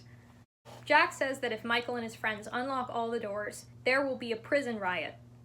So instead, they just decide to let go of the guys that Jack thinks will help them. Zeus and Ian go down now that it's safe and there's no interesting reason to split up the group, in order to let the GPs out and bring them upstairs for some reason. As soon as they're gone, they notice sparks coming from the stairwell door. It turns out that Brian, remember Brian from earlier, the one-note character who existed only for this scene? He's using his laserless laser powers to cut his way into the room. Taylor tries to stop him by rebooting him, but it doesn't work, because I guess he's wearing one of those metal helmets. I do have to wonder why he's cutting a massive hole in the door like this, when he could just be cutting through the lock. He's not alone out there either. It's not just Brian being stupid as he's been foreshadowed to be. He's with Hatch and I think Nichelle and a bunch of other guards. We find this out because Ian manages to get down to Jack's cell in time to tell them. And that's where we end the chapter. Chapter breaks are hard in a long, extended scene like this. But you gotta come up with something better than that. They have 3 guards with them. At this point, according to Austin, there's only 6 guards left. And I don't know why they'd be worried about the guards in the first place. Everything we've seen so far pretty clearly demonstrates that the guards are mooks. They don't just have the electric children, which granted could be neutralized by Nichelle. They have a room full of weapons, and Austin, and they're about to have a bunch of GPs who aren't affected by Nichelle's powers. But nonetheless, Chapter 48, Overload the Circuit. Hearing that Nichelle was on the other side of the wall sent chills through me. Right away, Michael tells Abby and McKenna to get out of here. I don't know where he plans to have them go, and they both say at the exact same time, "We're not leaving you." Cool, we know enough about them for this to mean anything at all, right? Austin starts freeing all the prisoners en masse. So much for a prison riot, I guess. They change their minds immediately once they realize that in the building that's full of dangerous people and a corporation that wants them alternately dead or enslaved, that they might be in danger. Michael goes on the intercom, tells all the prisoners to follow Ian, Jack, and Zeus to help them evacuate, but doesn't explain who they are, and doesn't include Wade in any of that. I guess he's still carrying that grudge, but not against Zeus. Zeus shows back up. He comes back up through the elevator, determined to fight Hatch, but Michael's having none of it. He tells Zeus and the girls to leave. But Michael says that these are Hatch's personal guards and they'll kill all of them. And they have to get out of there, but they don't get out of there because that's not what the situation is. They're not doomed. They're going to face 6 people, including Nichelle, okay, but still, that's 6 people. It's 6 on 6, and Michael's side has more powers going for them, especially with Zeus in the room. Why he would ask them to leave, I don't know, because they legitimately have a pretty good chance if everyone is there. As soon as Brian finishes cutting through the door, Hatch yells in and threatens them with grenades, so they all drop their weapons, and Hatch and his cronies come in. Hatch looked at Zeus and his face twisted in a scowl. Well, Frank, you turned out to be quite a disappointment. My name's not Frank, Zeus said. You're right. It's Leonard. Zeus's real name, this whole time, has been Leonard Frank Smith. Hatch gave him the name Zeus. Hatch is now calling him Frank, his middle name, to symbolize that he has lost what made him powerful. I don't know what that is, because it's not specified or symbolized here. Nichelle starts using her powers on everyone, while Hatch monologues. Hatch explains to Zeus that he picked the wrong curtain, and Nichelle calls them all insignificant little cretins. It's a Darkest Hour moment, but it's such a stupid Darkest Hour moment. Hatch even sends the guards away to help with all the GPs escaping. Brian is standing there, I guess, but he's not mentioned throughout all of this. In the meantime, it's just the 5 ElectroClan members, and Austin on the floor, Nichelle attacking them, Austin doing not very much, I guess. The guards are gone now. So Austin could presumably go and find one of the weapons that they have and take down Nichelle, since they've shown no mercy previously. Hatch is monologuing. I don't think he's actually holding any guns on them. We haven't seen him do anything himself in this whole book.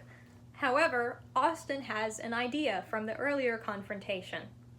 He crawls across the floor for some reason, pulls an electrical cord out of the wall, saws through the entire thing with a knife from his belt that he took from a dead guard, and gives it to Michael, tells him to put it in his mouth. Fueled with the extra AC power, which makes him better, he now is no longer being affected by Nichelle, I guess. While they're still on the ground, and Hatch is not paying any attention to them at all, Austin explains how to defeat Nichelle. Michael should throw all his power at her, but I find this confusing, because last I checked he's not able to surge when she's sapping his powers. Everything that we've seen about how Nichelle's powers work is that she doesn't just drain the body's electricity and cause pain, she also makes the other electric children's powers stop working, right? Otherwise Hatch wouldn't keep her around? Wasn't that the first scene that she was in, that she made Taylor not able to reboot people? So why can Michael still surge? And why, when he does surge, does it work? The more power that Michael puts into the surrounding area, I guess Nichelle can't stop herself from absorbing it. The more pain she is in. This eventually becomes so severe that she starts convulsing, falling to her knees, and crying out for help. For once, Hatch actually does something. He pulls a revolver out from his jacket and tries to shoot Michael, but Zeus shocks the bullet with lightning and it explodes before it hits him. On page, Austin considers this really cool, because lightning is 100,000 times faster than the bullet.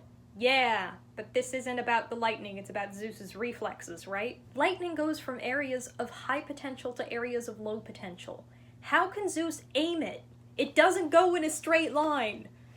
One of Hatch's guards shows up to convince him to run away. Brian has vanished into the ether. He was mentioned once at the beginning of this scene and never again. I have no explanation for this. Oh, I forgot to mention, when Zeus shocked the bullet, he yelled along with it, "My name is Zeus!" This is meant to be a symbol of his own empowerment free from Hatch and his identity that goes along with his name, but oh my god. Again, Evans does not know how this is supposed to work. The thing about characters embracing their own identities in a story is that it has to be their own identity, not something that someone else gave them. Hatch named him Zeus, so him telling Hatch that his name is Zeus is not some grand symbol of defiance. It's just incoherent. Smoke is rising from Nichelle's body, but she's not dead. So I guess maybe all those guards are fine too. Even the ones who jumped out the 4th floor windows. Hard cut. A little while later, even though the paragraph starts with just then, Ian is back.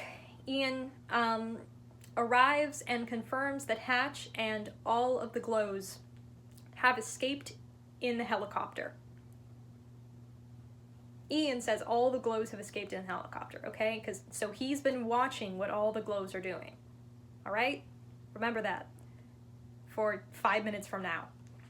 Michael starts laughing about Austin's great idea about overloading the circuit and giving Nichelle more power than she could absorb.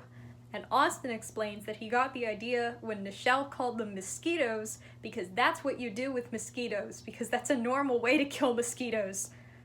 And also, he couldn't have known how Nichelle's power worked. She never even was able to use it on him. What the hell? Zeus tries to tell everyone that he's just Frank, but Michael confirms that he's definitely Zeus. Apparently he's trying to demean himself or express his lack of self-confidence by going by his birth middle name that his parents that he didn't kill in the swimming pool gave him. Taylor is so excited about his name actually being Zeus that she kisses him on the cheek. And then explains that he deserved it. In retrospect, I should have gone into a lot more detail about the intention and implications of this little interaction, but for some reason I have a feeling that I'll have reason to bring it up more in future reviews. Jack and Wade show up. Jack hugs Michael and says that it's the first time that he ever hugged anyone, which is so sad. Austin and Taylor are going to call their parents in a minute and explain where they are. It's been a month, but there is some other stuff that they have to do first. Jack and Wade decide that they're going to come with Michael in order to help save his mom. They are weirdly excited about having been captured and tortured. And I don't say that figuratively, as in they're enthusiastic. I mean, Jack says, you can't buy this kind of excitement.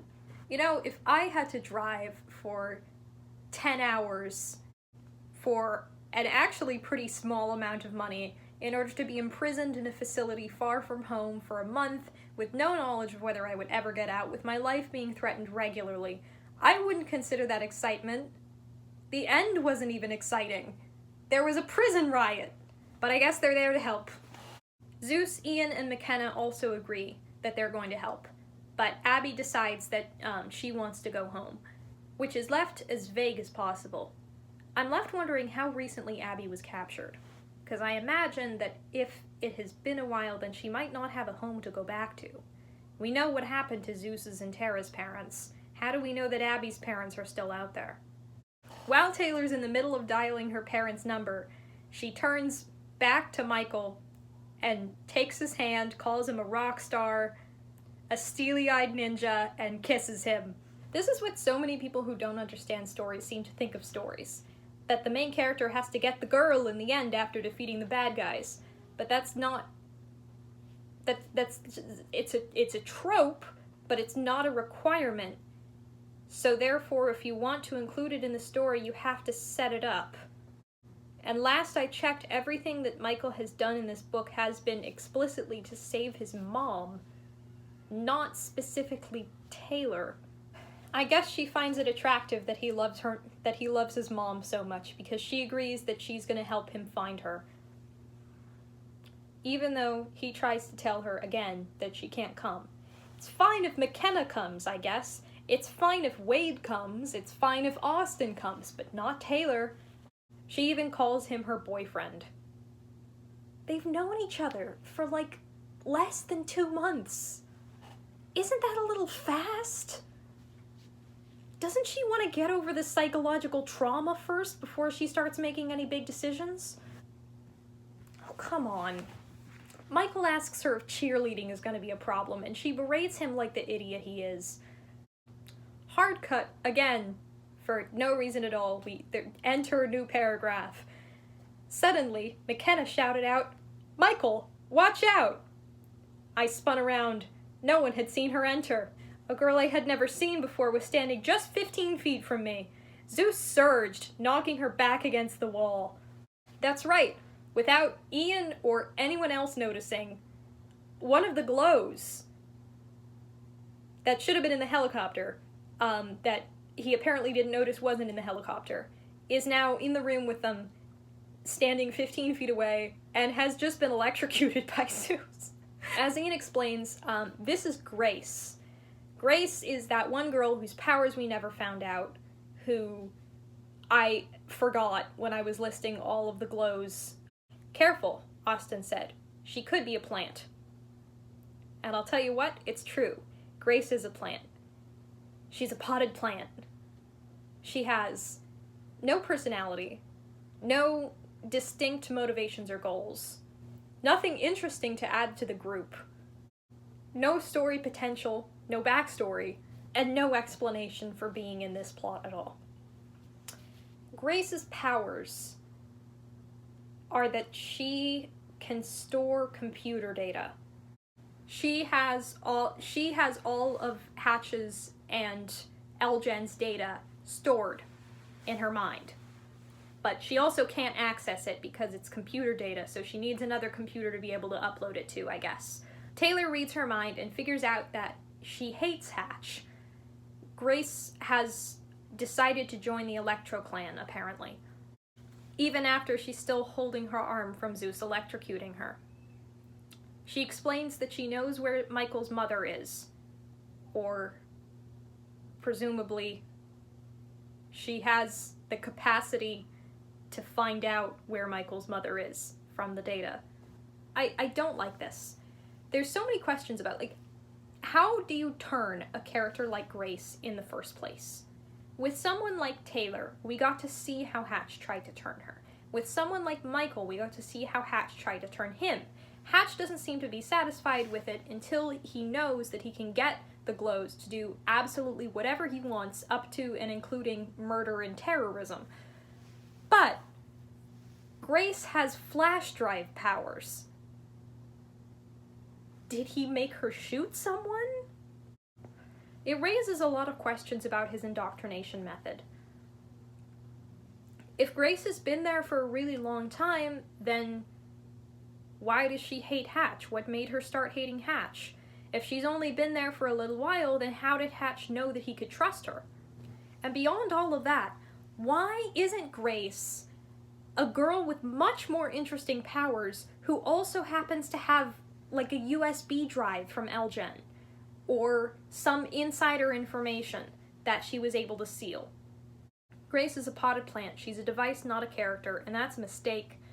No matter what story it is, no matter what the context is, Grace tells them that that Hatch and Elgen actually have a lot of power and compounds all across the world, and that means that Abby has to stay with them. She can't go home. As Zeus explains it, Hatch never forgives and he never forgets, Zeus said. He's like an elephant with anger management issues. Nichelle wakes up. Remember, she's been there this whole time and they haven't done anything about it. Immediately, as soon as she wakes up, she starts trying to torture everyone, and Michael surges and she stops. Oh, I think I forgot to mention earlier, the reason that Nichelle is still here and not in the helicopter is because Hatch abandoned her for failing to do her job properly. Because that's how he treats glows now. He spent 15 years trying to find all 17 of them, and now he's just willing to toss her out on the street. Michael and all the others agree that she needs to learn to live as a normal person, so they take off her diamond collar and send her to flip burgers. In response to this, she begs for death. Jack escorts her out to make sure that she doesn't take anything fancy with her, because that's what they care about now, I guess.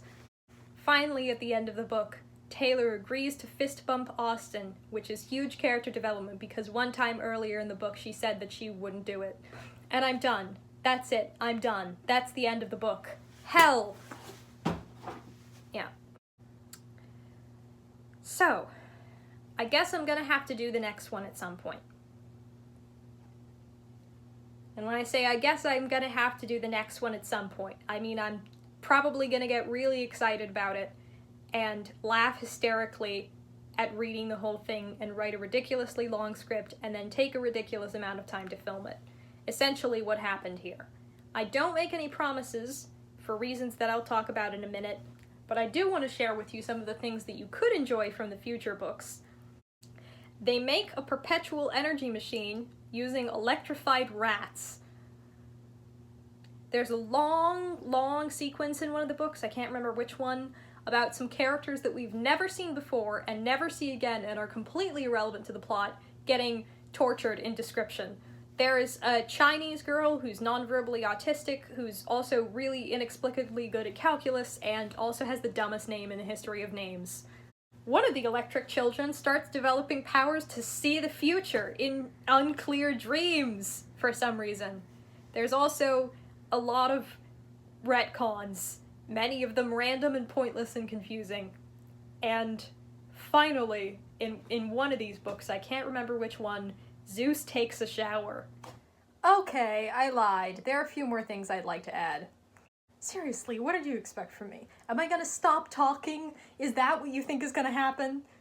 So I said at the very beginning of this enterprise, at the start of part 1 of the video, that I was gonna try to be constructive.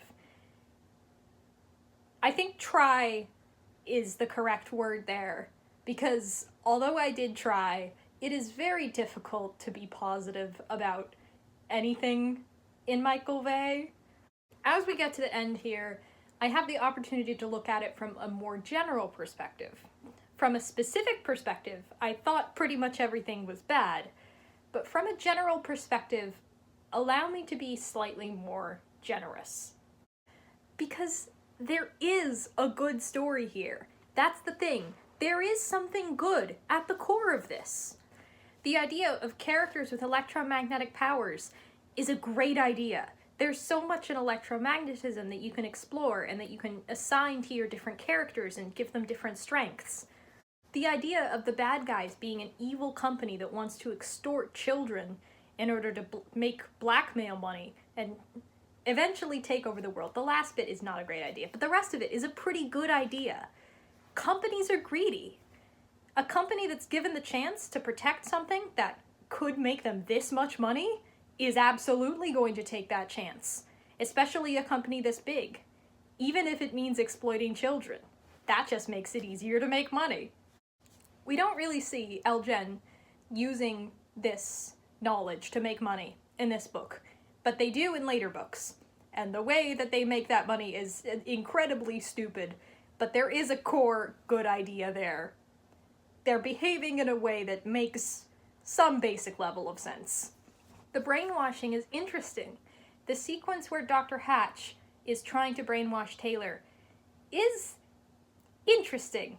More interesting than the rest of the book, at least. There's something there.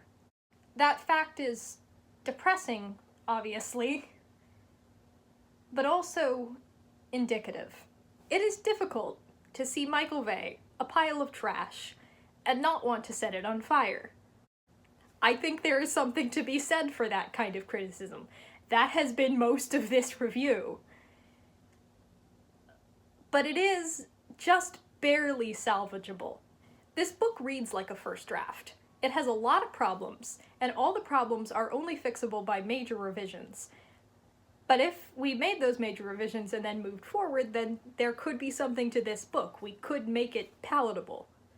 It reminds me of a chat that I had with the author of the Keeper series earlier this year, where he told me that in the original draft of the Keeper series, the main character had a best friend who never came up again, with whom he would build complicated structures and then blow them up.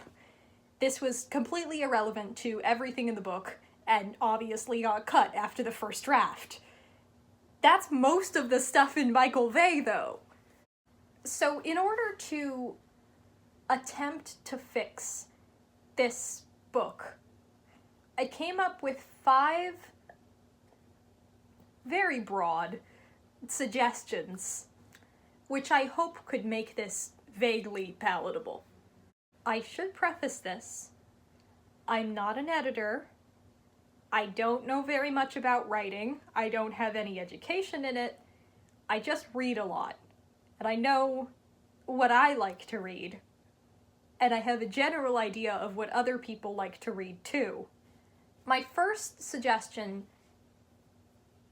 is that a bunch of stuff at the beginning needs to be cut. This is as I mentioned while I was finishing it up, 326-page book. The chapter where the kidnapping is, where they go to the aquarium and then Michael's mother and Taylor get kidnapped, is on page 105. That means almost a third of this book, the plot has not started. Okay, that's not strictly bad. You can have extra material within a book to establish character or build setting or help you understand the magic, but not necessarily be relevant to the plot. That's okay. But if a scene does nothing, you should get rid of it. And the fact is that although most of the early material is trying to add something, Evans is so bad at building characters and setting a scene that it just doesn't. So, I think a lot of the stuff near the beginning, maybe not all of it, but a lot of it, should be taken out. The party should not be there. Has absolutely no reason to be there. Michael's birthday party. Okay, I guess. But is it necessary? The watch that his mom gives him. Not a very good symbol of anything. Not super relevant.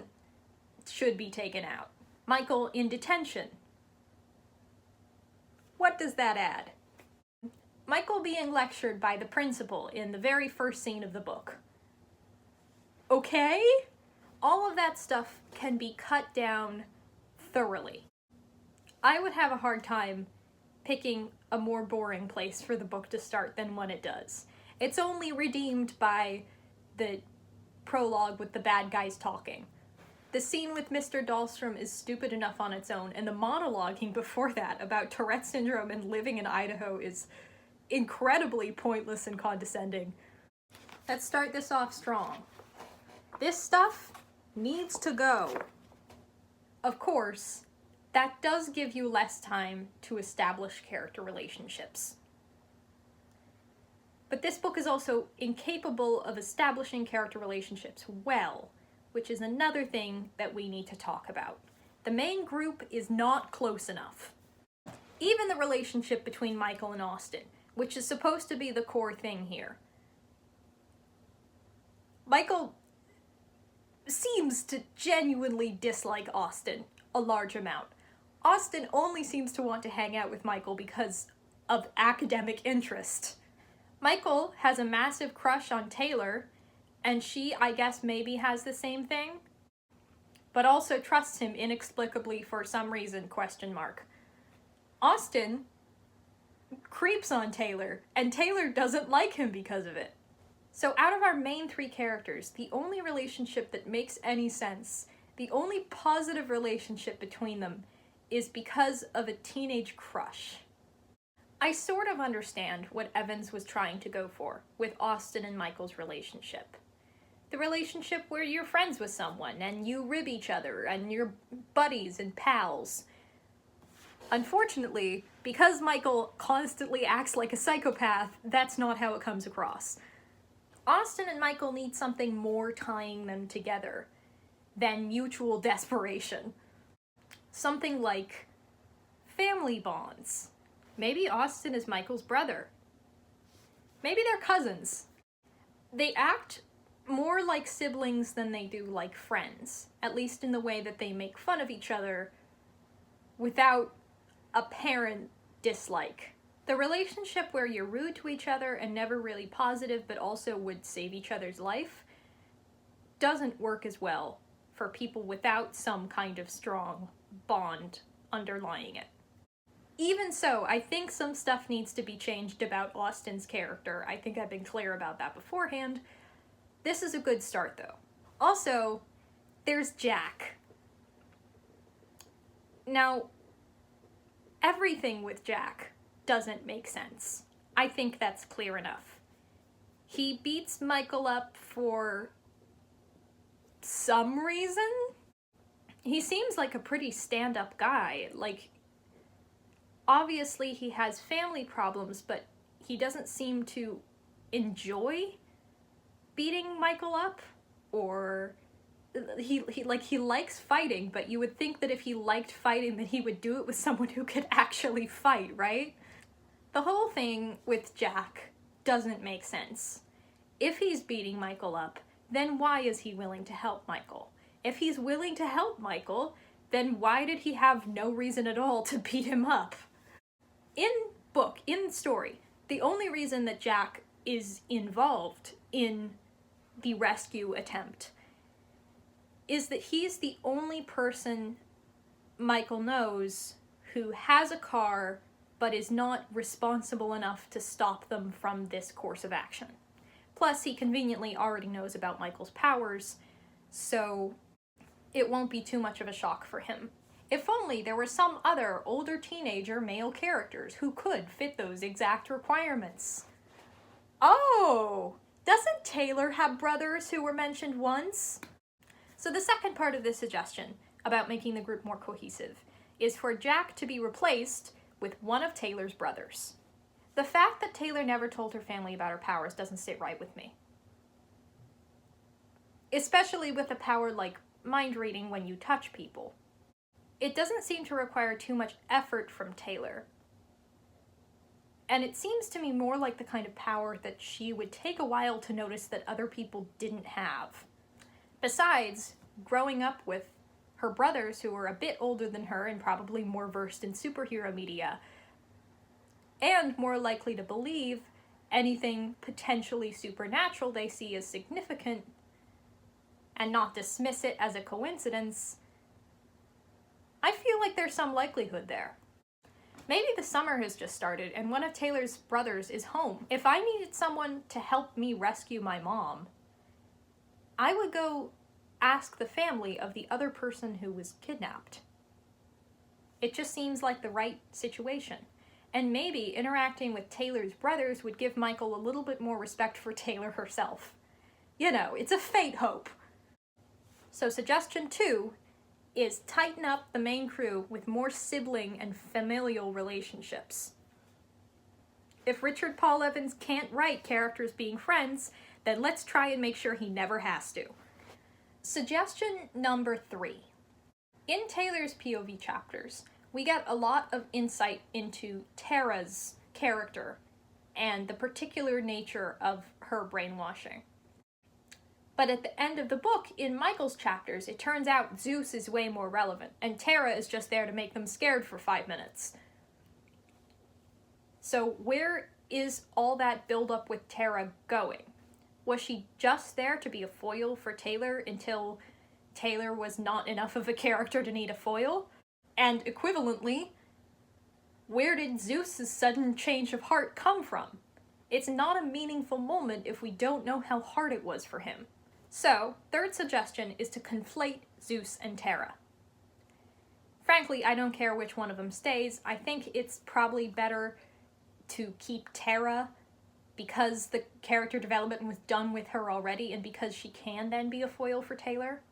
That allows Evans, over the course of the book, to build a character up to be redeemed, which is so much more interesting than just deciding to do it at the end. That could give our villains some personality and motivations and show how the main characters might be able to get to some of the other glows and turn them good too. We need to remind the audience that these are brainwashed kids. Tara was willing to lie to get herself tortured instead of Taylor when Taylor did something wrong. Let's explore that further. If she's willing to sacrifice for what she perceives to be the protection of someone she loves, how far does that extend? Is there some good in Tara? Speaking of our villains, one of the problems that I talked about in length in the review was Hatch's role. It just doesn't make sense that the CEO of this company would be the one directly involved with the glows. Those types of characters, and presumably those types of people, usually want their hands clean. They also usually have places to be. So suggestion number 4 is that Hatch needs to not be in charge. Instead, Hatch, or whatever character would replace him, should be a minor functionary in the larger structure of Elgin. This is supposed to be a huge international company. Whoever replaces Hatch might even just be in charge of a shell company or the academy that they're pretending exists.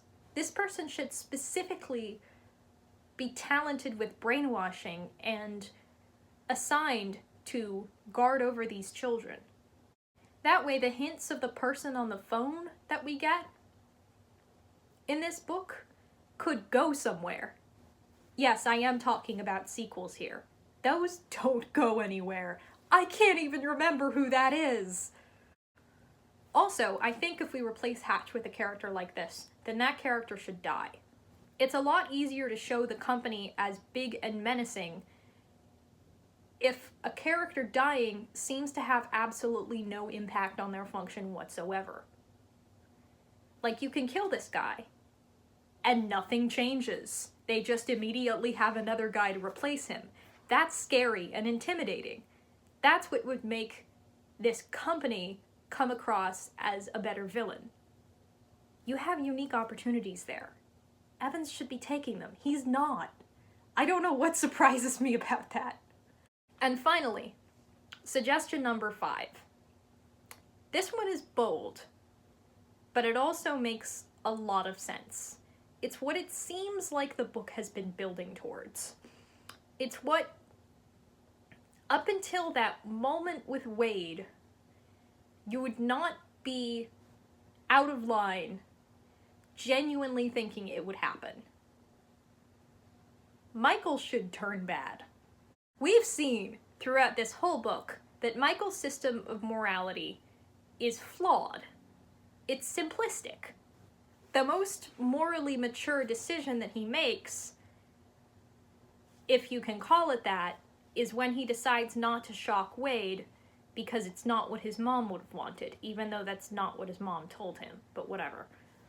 Michael's repeated shocks in actions that would be difficult to argue as self-defense, and the grudges that he holds against people like Clyde that turn out to be innocent, the many, many murders and acts of violence that he commits at the end of this book, all seem to me like signs that he doesn't need much of an excuse to let go. That if the company wants him to hurt people and is able to give him a good reason to do it, he would. Michael has a chip on his shoulder. He dislikes authority. But I think that there's a lot of ways that Elgin could figure out to use that. Frame actions that they're having him take as sabotaging other companies. Hold his mom and his friends at risk. Michael didn't question it when Hatch told him that if he turned, he could have Taylor, whatever that meant. If he thinks of his friends in that way, it shouldn't be hard to manipulate this guy, right? Plus, it could be a great opportunity to show us that even from the beginning of the book, the underdog, the guy who's beaten down, is actually not a great guy.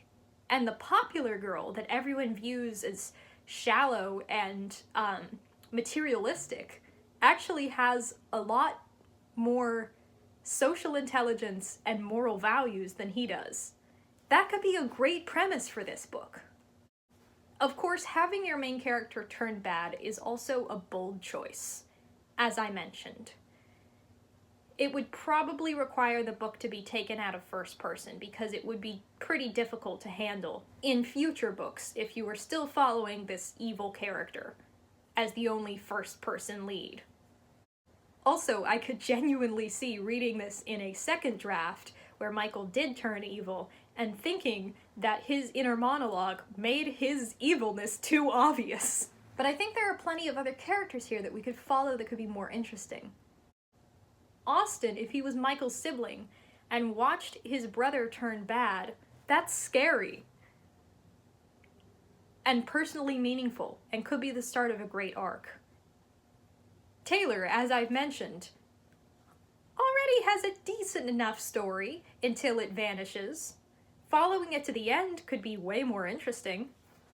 Instead of a terrible, murderous, electric Die Hard ripoff, the end of this book could be about Taylor and whatever other characters in Purgatory were with her, trying to figure out a way to escape the building using only mind powers.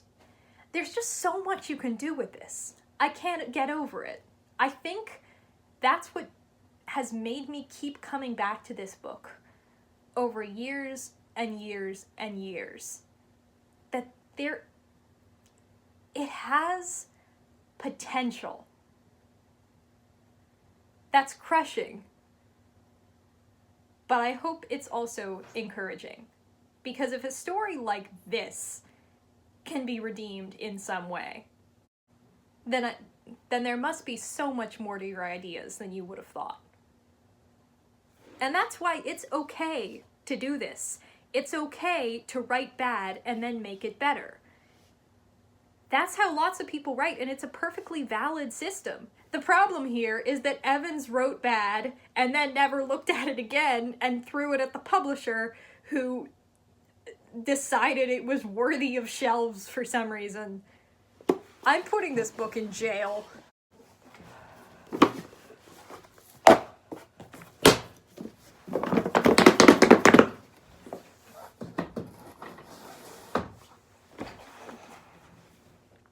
Outro time! I have no idea why I did this. I would like to do something else. But I have bad news. If you're watching this, you probably noticed at the beginning of the video that when I said I'm filming this before the Hollow Knight video, this video had nothing to do with the last one technically. That's because the Hollow Knight video came out before it. That didn't happen.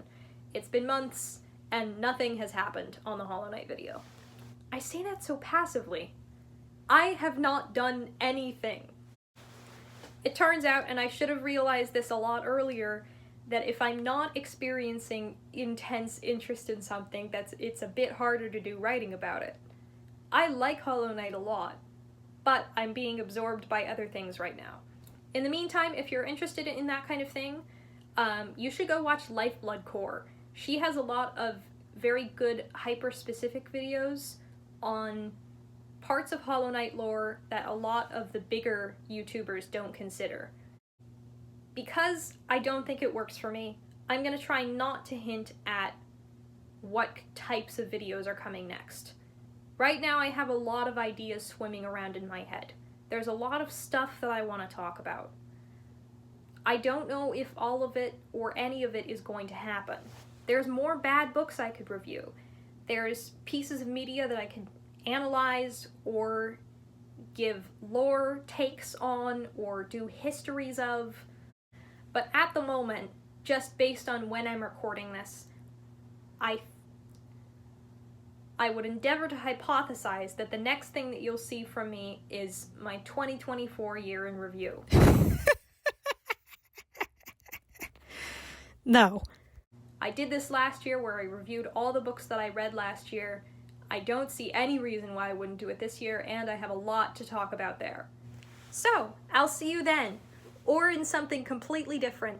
I can't make promises. I'm getting evaluated for ADHD in about a week. Until then, I also can't accurately explain why I am in this situation. But maybe I'll be able to afterwards. Thanks for putting up with me for several hours.